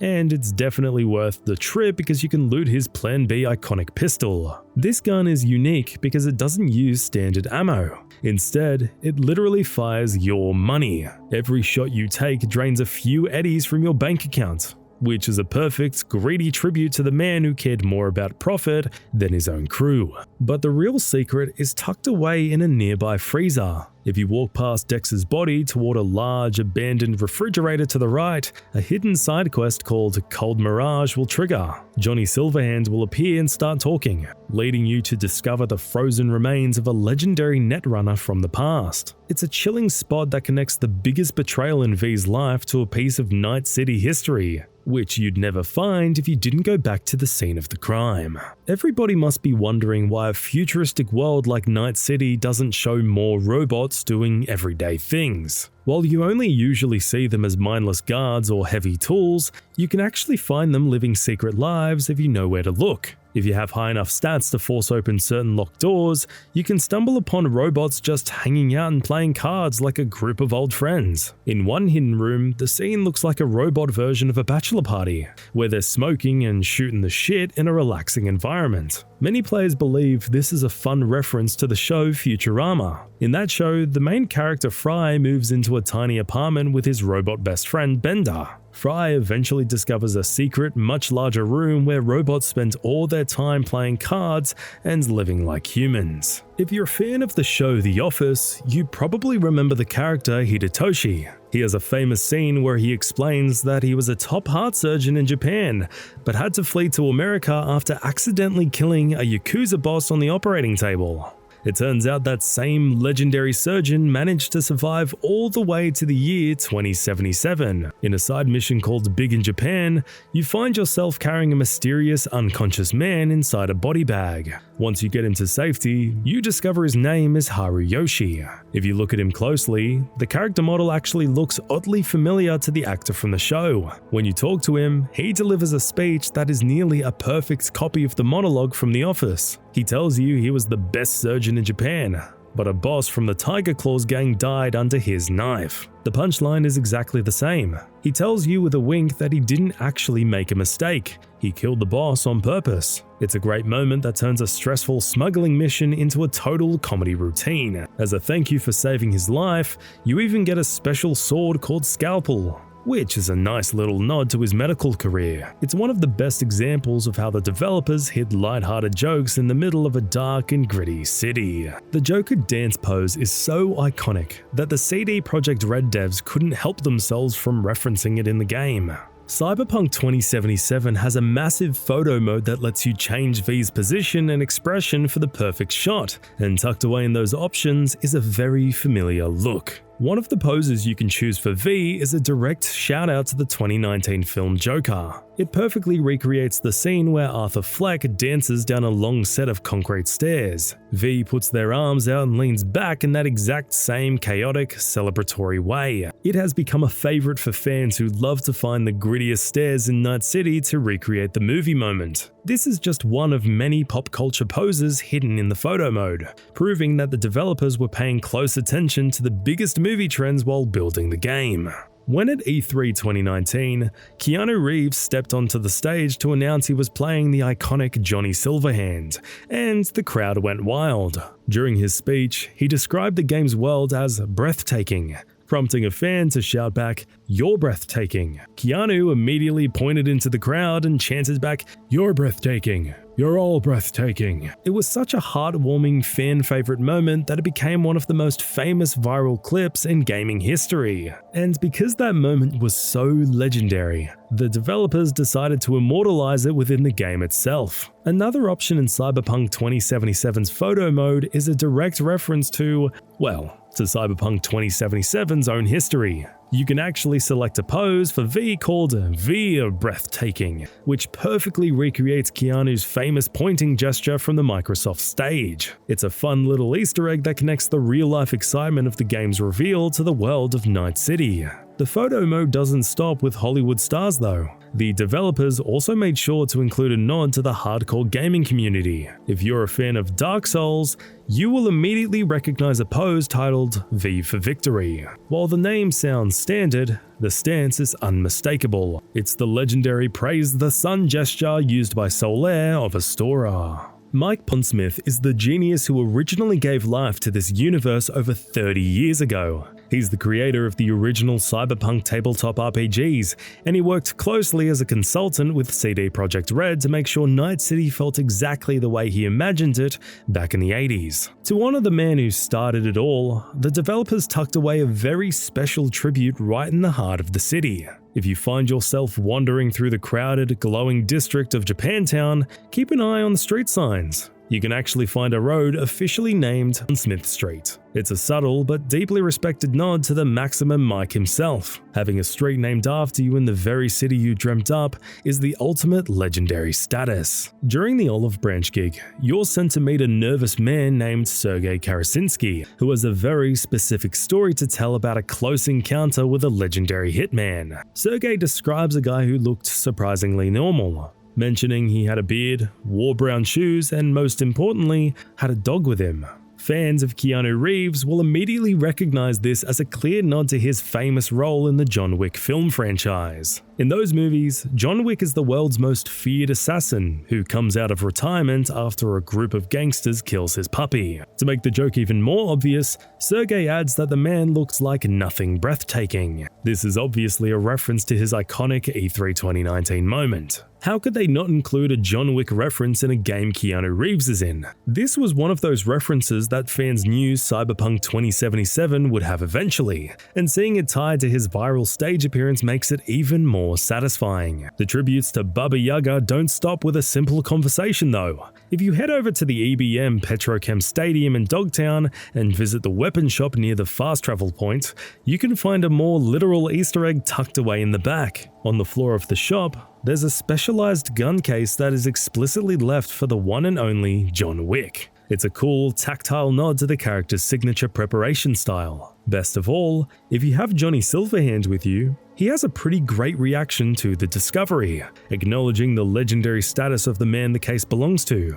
It's a perfect, if you know moment that bridges the gap between Keanu's two most iconic badass characters. But here's the wildest part. Keanu Reeves doesn't just play Johnny Silverhand, he actually exists in the Cyberpunk universe as a real person. In the song No Save Point by Run the Jewels, which plays on the in-game radio, you can hear the lyric, Keanu Reeves, cyber arm under my sleeve. The developers have explained that in the game's lore, Keanu was a little-known collapse-era actor from the 1990s who bore an uncanny resemblance to Johnny Silverhand. In the years following Johnny's disappearance, people frequently mistook the actor for the rocker boy.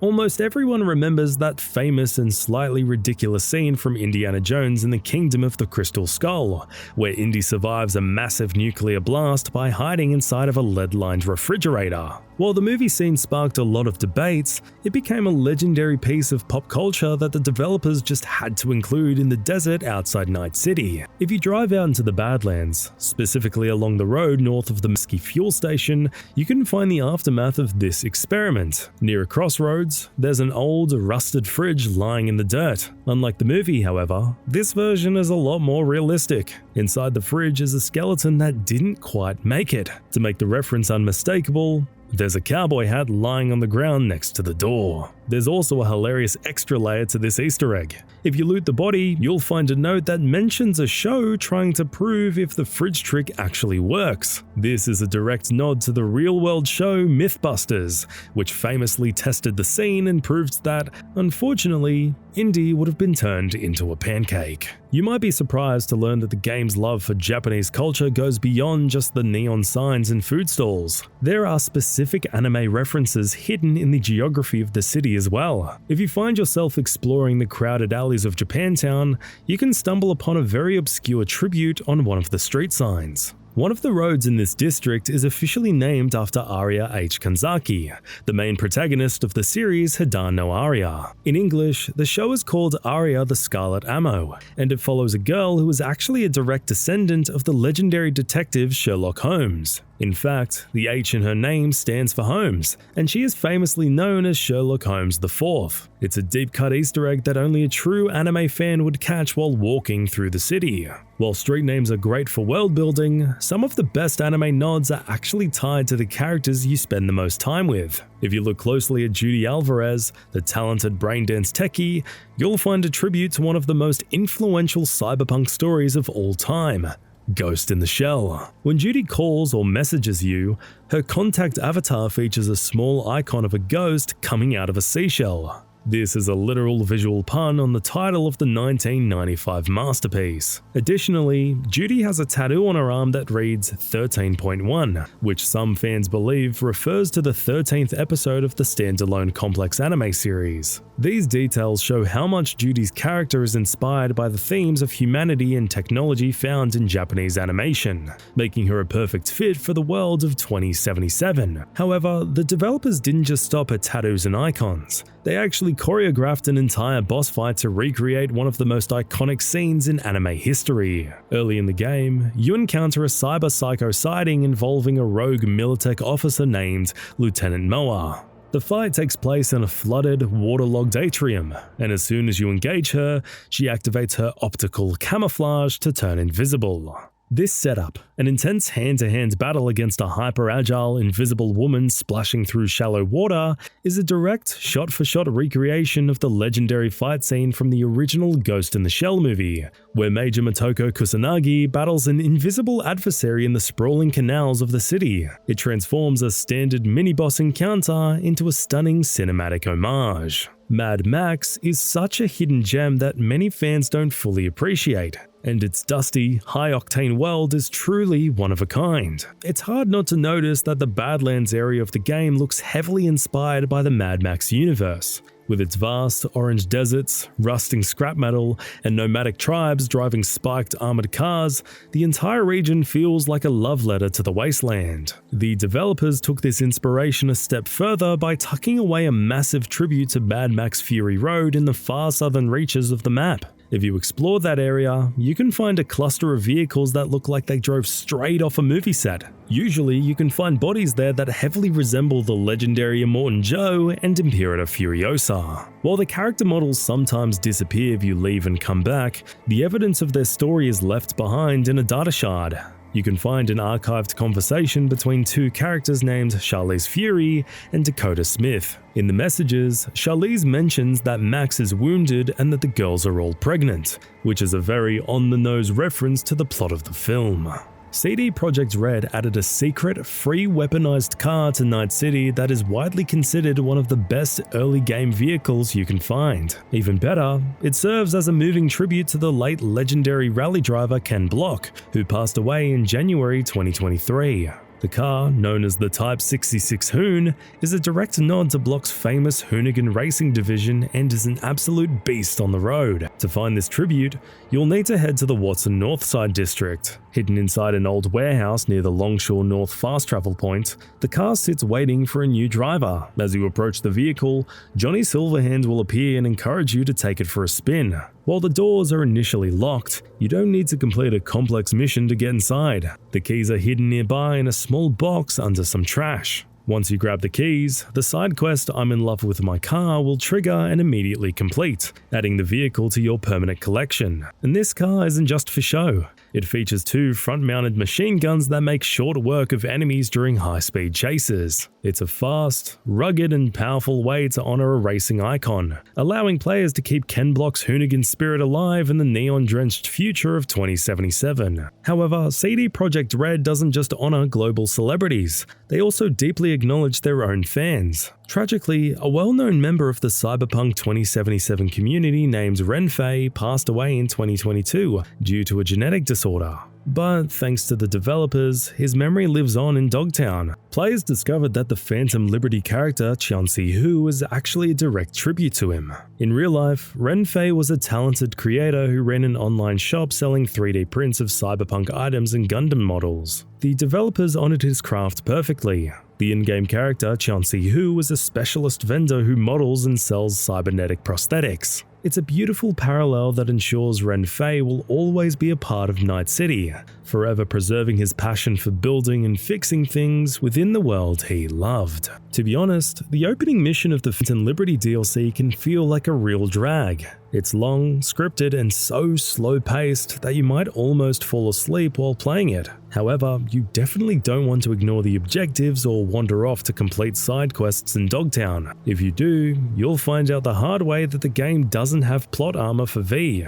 During the mission Hole in the Sky, you're tasked with rushing through the chaotic streets of Dogtown to rescue Rosalind Myers, the president of the NUSA. If you take your sweet time or ignore the objective entirely, you won't get a standard game over screen. Instead, a furious songbird will call you to tell you the president is dead and she never wants to see you again. You'll then glitch out and get some dialogue from Johnny, who mockingly tells you that you failed but that he doesn't really care anyway. From that point on, you're permanently locked out of the DLC's main storyline. Even if you actually make it through the rescue but decide to ignore the objectives, there is another way to walk away from the mission entirely. In the mission Lucretia My Reflection, you finally meet Solomon Reed, played by Idris Elba. As you, Reed, and Myers discuss the plans to save Songbird in a hideout apartment, you can actually tell them you're done. When Reed asks if the mission is worth the risk, you can select the dialogue option, "You're right, I'm out." Myers will ask if you're sure, and if you confirm by saying, "Made my decision," V simply walks out. Just like the first failure, this completely shuts down the Phantom Liberty main story. You're still free to explore the dangerous streets of Dogtown, take on side gigs, or go back to the main Cyberpunk 2077 campaign, but the expansion's plot will never move forward. It's a bold design choice that respects your decision to quit, even if it means missing out on hours of content because you weren't feeling the boring intro. And just like that, the $30 you spent on the DLC has just become a donation to CD Projekt Red. During the Phantom Liberty main story mission, The Spider and the Fly, you find yourself navigating the ruins of the Exposition Hall in Dogtown while escorting President Myers. While the area is synonymous with the intense Chimera boss fight, you might not have realized that the boss itself is a massive love letter to the genre's roots. The cyberpunk setting shares many DNA strands with the classic anime film Ghost in the Shell,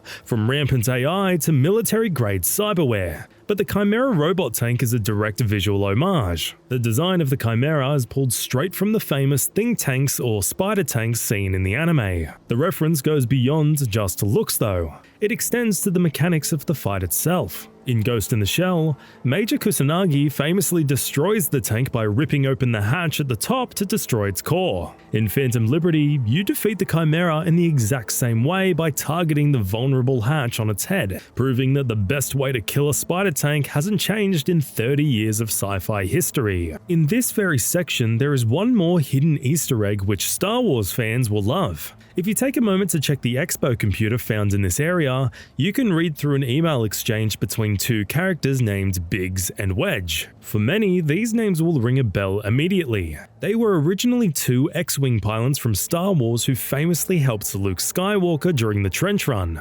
However, they became even more legendary in the gaming world as a recurring duo in almost every Final Fantasy game, usually appearing as guards, soldiers, or engineers. Seeing these two names pop up in an email in Night City is a fantastic double reference. It pays homage to both the cinematic roots of Star Wars and the massive influence of the Final Fantasy series on the RPG genre. The developers' love for classic storytelling doesn't stop with sci-fi and fantasy. They also pay homage to legendary television dramas. Just as Biggs and Wedge were hidden in an email thread, Reddit user Merc with a Mouth discovered a clever nod to The Wire tucked away in a digital conversation with the fixer El Capitan. In this exchange, you'll see messages involving a man named Mike Sabutka. For anyone who has seen Season 2 of The Wire, the last name is unmistakable. It belongs to Frank Sabutka, the treasurer of the Dockworkers Union. The email even mentions the Stevedores, which was the central group Frank belonged to in the show.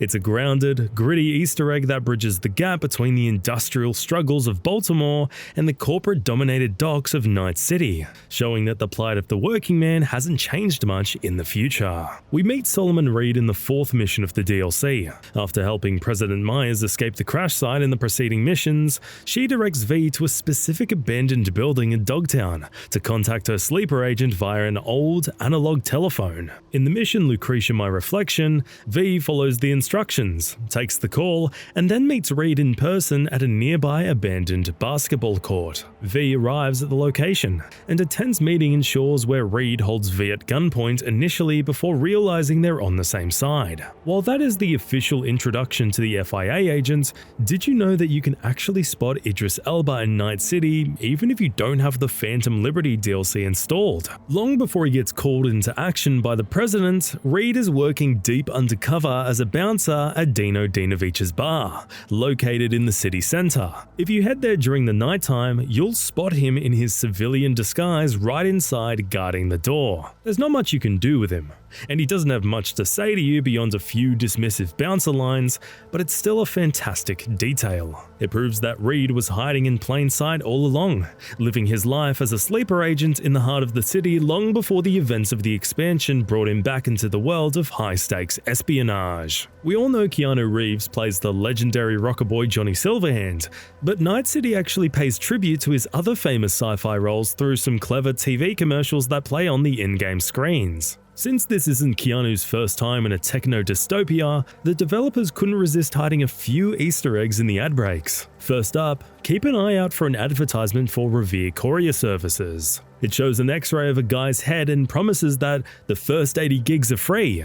This is a direct shout out to the 1995 film Johnny Mnemonic, where Keanu played a data smuggler who carried secret info inside his brain with a max capacity of exactly 80 gigabytes. Then there's a clothing store commercial that starts with a familiar question: what do you need? Followed by the answer, clothes. Lots of clothes. The screen shows a character standing in an endless white room while racks of outfits fly past them. If that feels familiar, it's because it's a frame-for-frame parody of the legendary scene in The Matrix, where Neo famously asks for guns, lots of guns. It's a fun way for the game to wink at the player and acknowledge the king of Cyberpunk himself. It looks like the creators of Cyberpunk 2077 were busy playing the 2016 Game of the Year instead of working. If you pay attention during the mission Ghost Town, you can find a massive shout out to the game Overwatch. When you defeat the traitor Nash in his hideout, check his body before you leave. You will find a powerful rifle called the Widowmaker. This is a direct reference to the blue-skinned sniper Widowmaker from Overwatch, who was famous for her deadly aim. If you think that's just a coincidence, just wait for the side mission Riders on the Storm. After you help Pan Am save her friend, she thanks you by giving you her very own custom sniper rifle. Its name? Literally Overwatch. When you have a Widowmaker in one hand and an Overwatch in the other, it's a dead giveaway that the developers spent a lot of time pushing payloads. We all remember the sad Keanu meme. There was that viral photo of Keanu Reeves sitting alone on a park bench, eating a sandwich, and looking deeply contemplative. The image took over the internet because it was strangely relatable. It showed that even a massive Hollywood superstar has days when he just wants to sit alone and stare at the ground. Well, CD Projekt Red clearly loved it too, because they finally added this iconic moment into Cyberpunk 2077 with the massive update 2.1. This update introduced the fully functional N-Cart metro system, which fans had been requesting for years. But here's the trick. To see the Easter egg, you can't use the metro to fast travel. You have to choose to ride the train in real time for the full immersive experience. If you sit and wait during your ride, there is a random chance that Johnny Silverhand will materialize on the seat next to you. He won't say a word. Instead, he will be sitting in that exact slumped over pose from the meme, looking down at some paper origami birds that stand in for the pigeons. It's a hilarious meta tribute that proves that even a digital ghost in a dark future can have a sad Keanu moment. Speaking of fast travel, not all stations in Night City are easy to find on the map. In fact, there's a hidden train station that you actually have to parkour your way into to access. While it looks closed off from the outside, there is definitely a way inside if you are agile enough to find it. Once you break through, you'll be surprised to find a fully textured and working hallway, complete with pedestrians walking in and out as if it were a totally normal part of the city. It even features a fully functioning fast travel point that most players will never see. This discovery highlights a common mystery in Night City. The map is dotted with areas that appear finished, but remain cut off from the main game. It leaves players asking the ultimate question. Are these scrapped ideas from a deadline-rushed launch, or were they originally intended for future DLCs that never came to be? The reality of life in the Badlands hits hard during the mission Life During Wartime, where a rescue operation takes a tragic turn. While you manage to save Mitch Anderson from the wreckage of the Kangtao transport, his best friend and fellow nomad Scorpion isn't so lucky, and is killed in action before you can reach him. It's a brutal reminder of the stakes in the wasteland, but Mitch refuses to let his brother fade away without a proper goodbye. In the follow-up mission, I'll Fly Away, he recruits V to help give Scorpion a fiery Viking funeral by launching his favorite car off a cliff. Once the emotional send-off is complete, and the two of you share a final beer, Mitch hands you a keepsake that hides a much more lighthearted secret. He gifts you a small action figure to remember Scorpion by, which you can place on the coffee table in V's apartment. If you look closely, the doll isn't just a generic nomad. It's stuck in a very specific combat pose that mimics the famous yellow ninja Scorpion from the Mortal Kombat series. The reference is undeniable when you use your scanner on it, which reveals the brand name is explicitly KO Combat. Aside from the Hollywood actors and famous YouTubers that populate Night City, Cyberpunk 2077 also acknowledges the world of pop music in the most unexpected way possible. While exploring an alleyway in the Vista Del Rey district of Haywood, you might stumble upon a dead body with an open briefcase next to it. Inside lies a smart pistol named Skippy.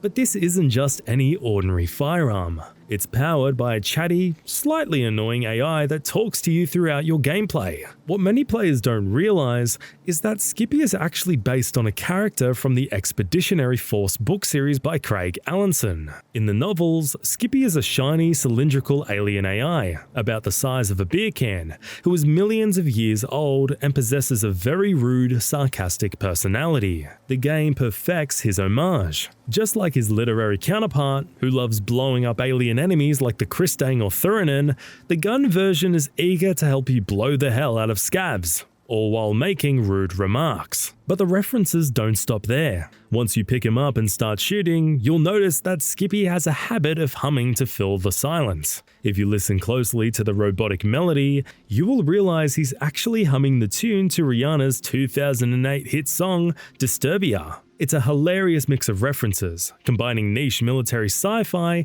with early 2000s pop culture in one deadly package. During the very first proper mission in the game, The Rescue, you and Jackie storm a scav hideout to save a kidnapped client. Before you kick down the door, take a look at the room number. 1237. This is a spooky nod to the infamous Room 237 from the horror classic The Shining. In the movie, that room is where Danny Torrance encounters a terrifying ghost of a woman in a bathtub. In the game, the reference comes full circle because, sure enough, you can find the target, Sandra Dorset, unconscious in a bathtub filled with ice. But the movie references don't stop with haunted hotels. They also pay tribute to the greatest robot apocalypse of all time. If you head down into the sewers of Rancho Coronado, right near the Arasaka Industrial Park, you will stumble upon a crash site that looks strangely familiar.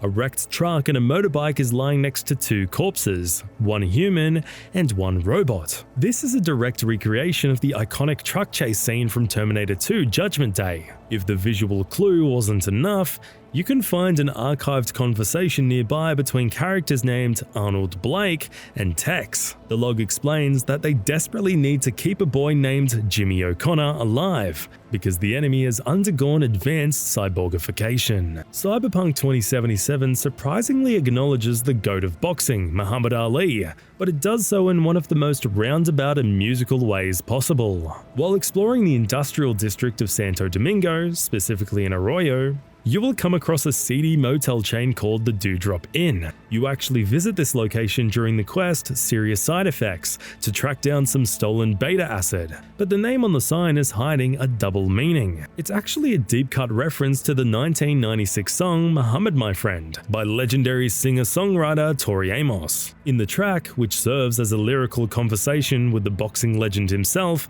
she sings the specific line, "But honey, do drop in at the Dewdrop Inn." It's a clever play on words that CD Projekt Red decided to immortalize as a physical location, combining a love for 90s alternative rock with a subtle nod to the greatest fighter of all time.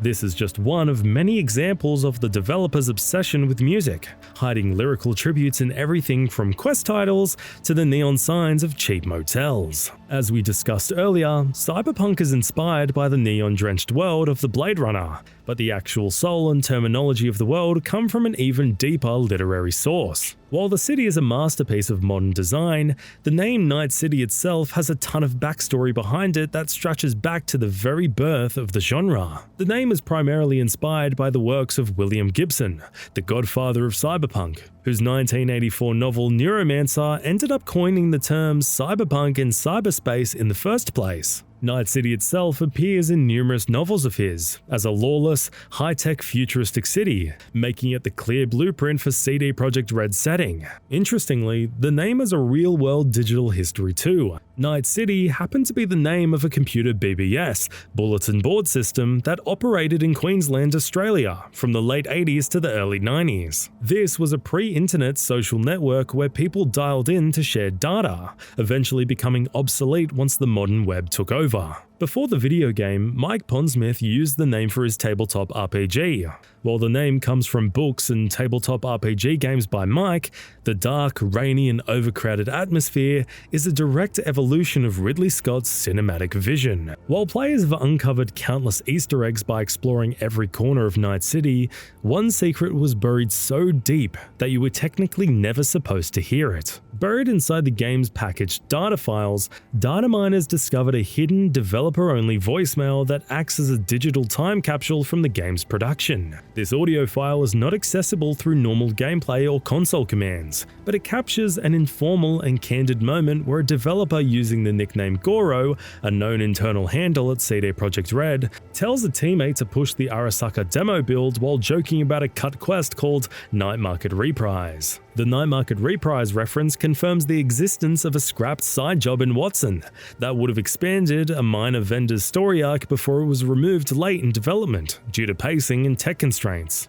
Metadata from the file shows a timestamp from late 2019, aligning perfectly with the timeline of when these content decisions were being made. Because the voicemail is clearly informal and was never meant for the public, it remains a rare, humanizing artifact that proves that behind all the chrome and neon, there were real people stressing over deadlines and paring down content to get the game finished. We previously discussed how you can track down legendary weapons like Johnny's Malorian or Rebecca's shotgun, but there is one specific gun that players have been itching to get their hands on for years. During the final showdown of the game, the legendary Borg Atom Smasher hits you with a devastating, high-tech weapon that seems completely unfair. This incredible Ba Xing Chong is an iconic smart shotgun that fires explosive pellets that home in on your enemies, making it the ultimate tool for wiping out groups hiding behind cover. Because Smasher is the final boss, many players assume you can never actually use his signature weapon in the open world, but there is a secret way to claim it. After you defeat Smasher, make sure to loot his body for an access token. Once you have it, you can head back to the Ebunike, the ship where you fought Grayson, and find a locked room containing a weapons chest. Inside, you'll find the crafting spec for the Ba Xing Chong. Since this requires you to finish the main quest first, it's a powerful reward meant for those looking to cause absolute chaos in the endgame or during a second playthrough. While Smasher's shotgun is an endgame prize, another legendary weapon can be found right at the beginning of the story if you know where to look. The iconic katana that once belonged to the Emperor himself, Saburo Arasaka, is a frequently missed item during the heist. The blade is a dream for melee builds, allowing you to leap at distant enemies and close the gap to slice their heads off before they can even pull the trigger. To find it, don't rush out the window when things go south in the penthouse. Instead, head up the stairs to the rooftop landing pad. After taking out the Arasaka guards, open the helicopter doors to claim the sword, known as Satori. Don't worry if you missed it during your daring escape though. You can now purchase this legendary blade from Harold's Low at the Petrochem Stadium shop in Dogtown. Batman isn't the only legendary superhero who gets a shout out in Night City. If you head down to the southern Badlands, specifically about 100 meters south of the melee weapon vendor in Rocky Ridge, you can find a collapsed cave entrance that holds a brilliant tribute to the origin of Iron Man. Near the cave, you'll find an Arasaka labeled crate containing a shard that tells the story of Thomas Starr, a Militech engineer. His story is a one-on-one recreation of the first Iron Man movie. He was taken prisoner by a group of desert outlaws called the Wraiths, who tried to force him to build missiles for them. Instead of helping them, he spent 36 days secretly building an iron exoskeleton suit complete with power supplies and flamethrowers. Much like Tony Stark, he used the suit to torch the place, collapse the tunnel, and escape into the desert. The shard even includes the iconic detail that he built the entire thing in a cave with a box of scraps. While you won't find a glowing arc reactor, the presence of the Arasaka crate suggests they might have been the Obadiah Stane of this scenario, hiring the outlaws to kidnap their rival's top engineer.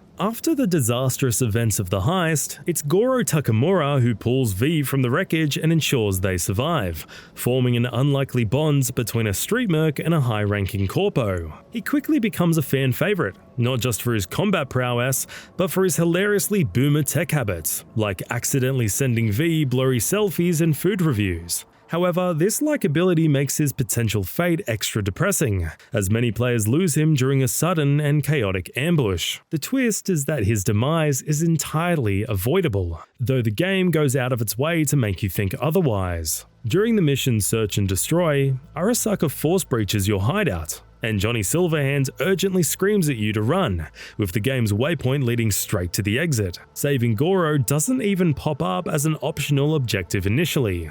You have to ignore Johnny's warnings and the UI markers entirely. By finding a hidden path back up through the building to rescue him, you finally get to provide a loyal friend with a second chance. Securing Goro's survival isn't just about being a good friend, it's a hidden requirement for unlocking the Devil achievement. If he's alive, he will play a major role in the Arasaka aligned ending, appearing in the epilogue to offer V a final, life-altering choice. Without him, a different character takes his place, and you're permanently locked out of the trophy for that playthrough. This one thing is simple and doesn't need much explanation, but it's a quality of life feature that most players don't even think of trying. V can actually quick save or hard save in the middle of a conversation with an NPC, as long as you aren't actively in combat. While many modern RPGs lock your menus during dialogue scenes to force you to live with your decisions, Cyberpunk 2077 allows you to pause at any time, even while a character is mid-sentence. This doesn't change the game world,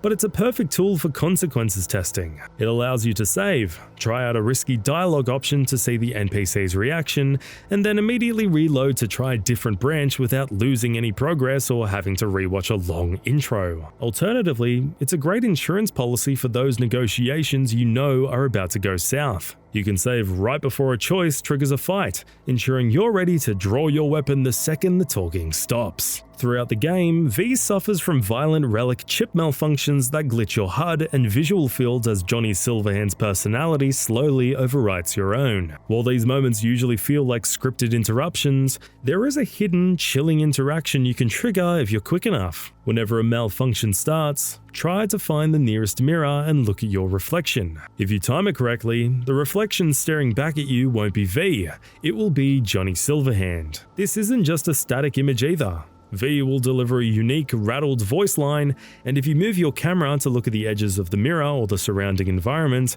you'll notice that Silverhand's eyes in the reflection actually follow your movements. It's a haunting detail that visually reinforces the terrifying reality of the game's plot. Johnny isn't just in your head, he is literally a part of it. During the backstory of Johnny Silverhand, we see the terrifying moment where Adam Smasher brutally kills him, cementing Smasher as the ultimate villain of the series. Because of this, most players spend the entire game waiting for the final mission to finally get their revenge. However, it's actually possible to kill the full Borg antagonist during your very first meeting with him during the heist. When Yorinobu and Smasher enter the penthouse, the game explicitly tells you to hide. If you choose to ignore this and instead confront Smasher head-on, you can actually take him down. Since you're likely at low level, quick hacking is the most effective method, as Smasher is famously weak to short circuit. If you manage to deplete his health, he will fall to the ground, and you can even loot his access token, the same one needed for his secret armory dozens of hours early. The catch? Doing this completely soft locks the game. Because Smasher is essential for later story beats, the game doesn't know how to proceed without him. The doors will remain locked, and the script won't progress, forcing you to reload your save. Even though it breaks the game, it's incredibly satisfying to completely blindside the most feared man in Night City before the story even truly begins. It's a well-established fact that Johnny Silverhand absolutely despises authority, and he holds a special kind of venom for the police. While this attitude is front and center throughout the main story, his hatred is further immortalized in a hilarious hidden detail within the Phantom Liberty DLC, one that most players miss because it requires interacting with a piece of ancient technology. If you manage to find one of the working landline phone booths in the dusty streets of Dogtown and manually dial 911, the emergency line will just ring and ring into the void. After a few seconds of awkward silence, Johnny will materialize next to you, completely aggravated. He won't just stand there. He will scream at the receiver, launching into a colourful tirade about how useless the police are, especially in a lawless combat zone like Dogtown. However, this relic of a phone booth isn't just there for dead-end emergency calls. If you want to unlock a much happier side of the Rocker Boy, you just have to dial the right sequence of digits. By punching in the specific number 617-555-6277, you are treated to a secret, beautiful acoustic performance of Never Fade Away, the legendary hit song by Johnny's band Samurai. The haunting track is actually performed by Polish composers Peter Adamczyk and Olga Jankowska. and it stands as one of the best kept musical secrets in the expansion. What makes this moment truly special though, is Johnny's reaction. In stark contrast to his angry outburst when you call the cops, here he appears next to you looking genuinely pleased, nodding along to the melody, and even giving a thumbs up to the music. It serves as a great reminder that even 50 years later, Johnny Silverhand is still his own biggest fan. We saw the announcement trailer for Marvel's Blade a couple of years ago, and now that the game is finally arriving next year, the hype for the Daywalker is at an all-time high. But did you know that Night City actually paid tribute to the original Vampire Hunter long before his new game arrived? Although a great deal of pop culture references are made in Cyberpunk 2077 Phantom Liberty, one that remains particularly well hidden for a relatively long time is an Easter egg dedicated to the classic late 90s Blade films. While exploring the expansion, players can encounter a powerful enemy named Wesley Hunt, a direct nod to the actor Wesley Snipes, who famously portrayed the titular protagonist. The reference is made even clearer by his combat style. Hunt is equipped with a razor-sharp katana and utilizes optical camouflage to turn invisible during the fight, perfectly mimicking the supernatural stealth and speed of the legendary Vampire Hunter. The gaming community absolutely lost its mind when the Cyberpunk 2077 gameplay demo dropped in 2018. It was our first real look at Night City, and it promised a level of immersion and combat depth that felt almost too good to be true. But looking back at that footage now, it's painful to see how many cool combat features were teased but never actually made it into the final game. In the very first frame of the demo, if you blink, you'll miss it. Jackie is wielding 2 gold pistols simultaneously. At the time, this convinced everyone that dual wielding would be a core mechanic for V. The gold finish also hinted a deep weapon customization system, a feature that is noticeably absent in the retail version. A few frames later, you can clearly see a machete strapped to Jackie's back. While he never uses it in the demo, it suggested an ideal version of the game where NPCs had dynamic arsenals, seamlessly switching between holding a blade and wielding 2 guns. In the final game, it's purely aesthetic. Bad lip syncing is usually the quickest way to break immersion. We've all played games where characters look like they're in a badly dubbed kung fu movie, but Cyberpunk 2077 pulled off a technological miracle that most players don't even realize is happening. In a game with thousands of hours of dialogue, hand animating faces for every line is impossible. Usually, developers just animate for English and let other languages suffer with mismatched lips. CD Projekt Red didn't settle for that. They achieved accurate lip syncing for all 10 dubbed languages. Whether you're playing in English, Japanese, French, German, Mandarin, or Brazilian Portuguese, the characters' lips, tongues, and jaws move perfectly to match the specific phonemes of the language. They partnered with Jolly Research to use procedural AI. Instead of animators manually moving lips, the AI analyzes the voice actor's audio file and automatically generates the correct muscle movements for the face in real time. It wasn't just robots doing the work though. As senior quest designer Philip Weber explained, the animation and cinematic teams went in afterward to add artist-driven polish on top of the AI. It means that if you switch the audio to Japanese, V doesn't just sound like an anime protagonist. Their mouth actually forms Japanese syllables. It's a subtle detail that requires a massive effort, ensuring that no matter where you live, Night City feels like it speaks your language natively. In almost every open-world game, stealing a car is as simple as pressing a button. But in Cyberpunk 2077, even Grand Theft Auto is an RPG mechanic. New players often get a rude awakening when they run up to a luxury supercar parked on the street, try to get in, and get rejected. The game doesn't just let you take what you want. Your stats dictate whether you're smart enough or strong enough to be a criminal. The way you steal a ride changes completely based on your build. If you invest in body, you can play the game like it's GTA. You can walk into the middle of the street, rip a driver out their moving vehicle, and throw them onto the pavement. It's loud, violent, and requires raw physical strength. If you're playing a netrunner or engineer, you can't overpower drivers. Instead, you have to find parked cars and use your technical ability to bypass the security locks and hotwire them. This seemingly small detail changes how you explore. A high-tech hacker might be helpless against a locked door if they don't have the tools, while a solo can just smash the window. It proves that in Night City, your skills don't just determine how you fight, they determine how you commit even the most basic crimes. Night City is drowning in neon advertisements, but if you stop looking at the flashing lights and check the peeling posters in the slums, you'll realize the city is actually full of ghost ads. As pointed out by eagle-eyed players, the game world is littered with posters for the action movie franchise Bushido. The current blockbuster hitting theaters in 2077 is Bushido X, the 10th movie. However, in poorer districts like Pacifica or the alleys of Kabuki, you can still find faded, torn posters for Bushido 3, a movie that came out years ago. This isn't a mistake, it's a brilliant piece of environmental storytelling. Just like in real-world cities, nobody bothers to clean up or update the billboards in the bad parts of town.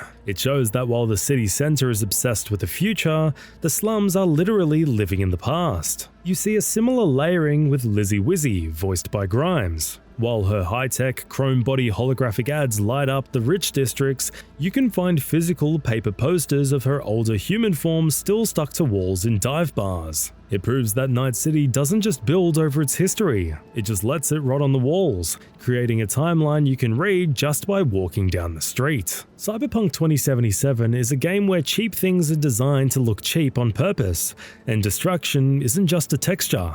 It's a simulation. Most games just swap a clean car model for a damaged one when you crash. Cyberpunk actually runs a structural analysis simulation every time you hit something. As noticed by fans, if you hit a nasty road bump too fast, you might see just the back right taillight shatter while the rest of the car stays perfect. Inside the car, the details are just as reactive. In lower-end vehicles, hitting a pothole will actually cause the digital dashboard screens to flicker and glitch for a split second, showing loose wiring. Ramming a wall creates a completely different crunch pattern than a head-on collision with another car. The metal deforms based on the exact point of impact, not a pre-baked animation. This obsession with realism extends to the weapons, specifically the brand's budget arms. If you inspect their carnage shotgun, don't expect sleek military precision. You can actually see sloppy, uneven welding marks on the metal receiver. The texture artist deliberately made it look like it was welded together in a garage, perfectly reflecting the lore that this is a weapon for people who can't afford anything better. Finally, the game rewards players who know how guns work. In the braindance sequence where a thief is betrayed by his partner, before the betrayal happens, the thief nervously racks the slide of his pistol twice. If you look closely, no bullet ejects either time. The gun was empty the whole time. The game foreshadows his death not through dialogue, but by showing you mechanically that he never stood a chance. When Cyberpunk 2077 was released, players were introduced to a beautiful, immersive world in the form of Night City, packed with activities, side content, and hidden details. Alongside all of this, there were also many secrets and mysteries scattered throughout the game, several of which remained unsolved for a long time.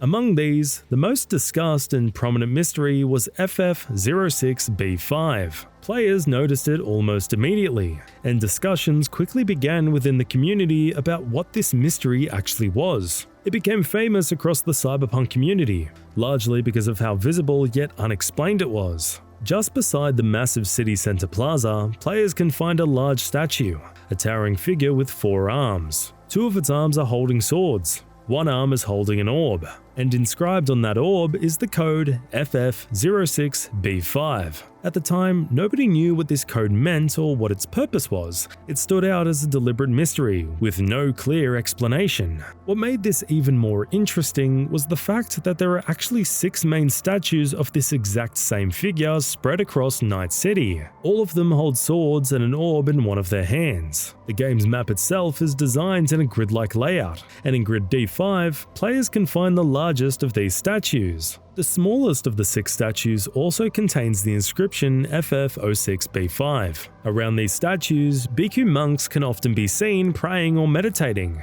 reinforcing the idea that this was not just a random decorative asset. Naturally, many tech-savvy players and computer science enthusiasts began analyzing the code itself. FF06B5 was quickly identified as a hexadecimal value. In hexadecimal notation, F represents 16, and when FF06B5 is converted, it corresponds to the color magenta. Because of this, the mystery became commonly referred to as the Magenta Mystery. Eventually, quest director Paul Sasko confirmed that this was, in fact, an intentional mystery placed into the game by the developers. That confirmation reframed everything. The code was not a mistake. not flavor text, and not meaningless decoration. It was a puzzle, one designed to be solved over time. The first real breakthrough came when players discovered an abandoned laptop hidden within the game.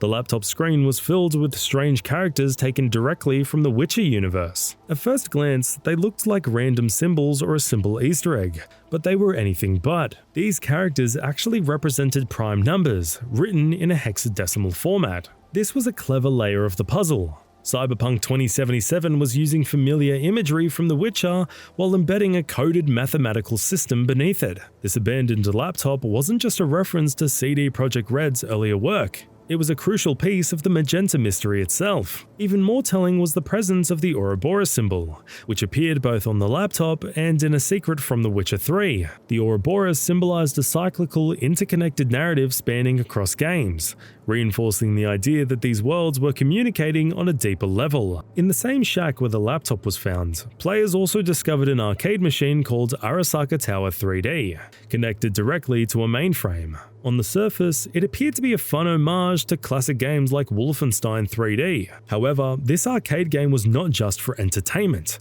it was another critical layer of the puzzle. By navigating hidden doors and secret levels within Arasaka Tower 3D, players eventually reached a concealed underground level. There, they found a QR code, which added yet another piece to the mystery. When the QR code was assembled and decoded, it revealed a Python script for a tic-tac-toe game, ending with a message as old as computing itself. The winning move is not to play. From there, the mainframe revealed a new set of clues, coordinates pointing to a hidden location deep in the Badlands. When players traveled to these coordinates, they were met with something surreal, a massive cube radiating an otherworldly presence, followed by a cryptic cutscene. This moment marked the point where Cyberpunk 2077 and The Witcher 3 truly converged. The cutscene wasn't just a reward, it was loaded with symbolism and abstract messaging, pushing players to think about themes like perception, reality, and self-awareness. It left far more questions than answers,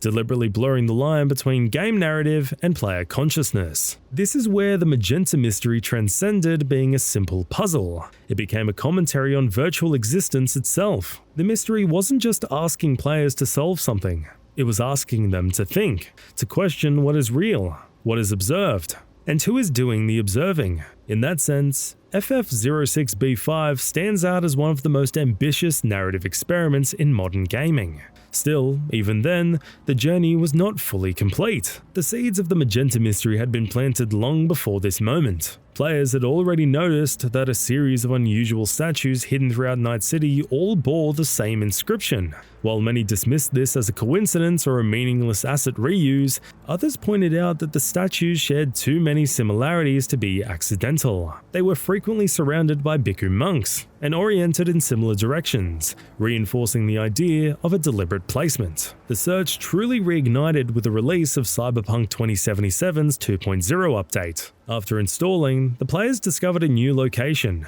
a rundown church hidden within the Biotechnica protein farms. Inside, they found a laptop containing messages between two users, Polyhistor and Tyromanta, who were themselves trying to solve the magenta mystery. Tyromanta claimed to have first encountered the cryptic sequence in a game over 60 years old, and believed his safety was now compromised because of what he had discovered. He urged Polyhistor to investigate further. The final message ends with Polyhistor expressing similar concerns, celebrating his breakthrough as he prepares to share his findings with friends across Night City. Within this area, players uncovered multiple secrets. Some rooms contained low-resolution recreations of the FF06B5 statue. Others had numbers etched into the walls, player high scores. Some rooms even featured magenta-colored columns, directly referencing FF06B5 when interpreted as a hexadecimal color code. Eventually, players discovered that a hidden area, level 10, could be accessed by navigating specific rooms in a particular order.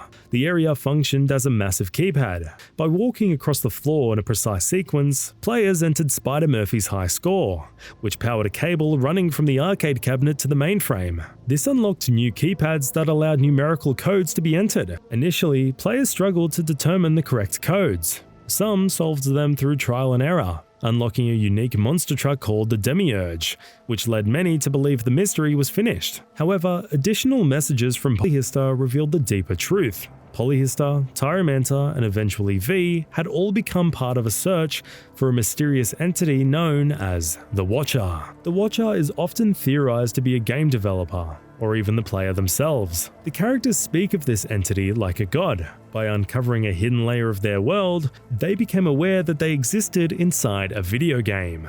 Yet one final question remained. How were players meant to bridge the gap between Arasaka Tower 3D and the mainframe codes? The answer came from an unexpected place. Shortly afterward, CD Projekt Red released the next-gen update for The Witcher 3. Encouraged by the update, many Cyberpunk players returned to Velen, where they discovered the final piece of the puzzle hidden inside the destroyed bastion. There, players solved a hidden puzzle that led to a secret area containing a mural, a glyph that could be decoded into the exact passwords needed to activate the Cyberpunk mainframe and unlock the final cutscene. FF06B5 was never just a mystery inside Cyberpunk 2077. It was a narrative bridge, a philosophical experiment, and a meta-commentary spanning multiple games. It blurred the boundary between developer, player, and character, and in doing so, reminded everyone just how deep video game storytelling can go. And even now, Night City still whispers that not everything has been uncovered. At least, not yet. Every game hides secrets and mysteries, but The Witcher 3 Wild Hunt takes it to another level, filled with details that even longtime fans of the franchise may have never noticed. Click the video on screen and let's explore one of the finest open world games ever created.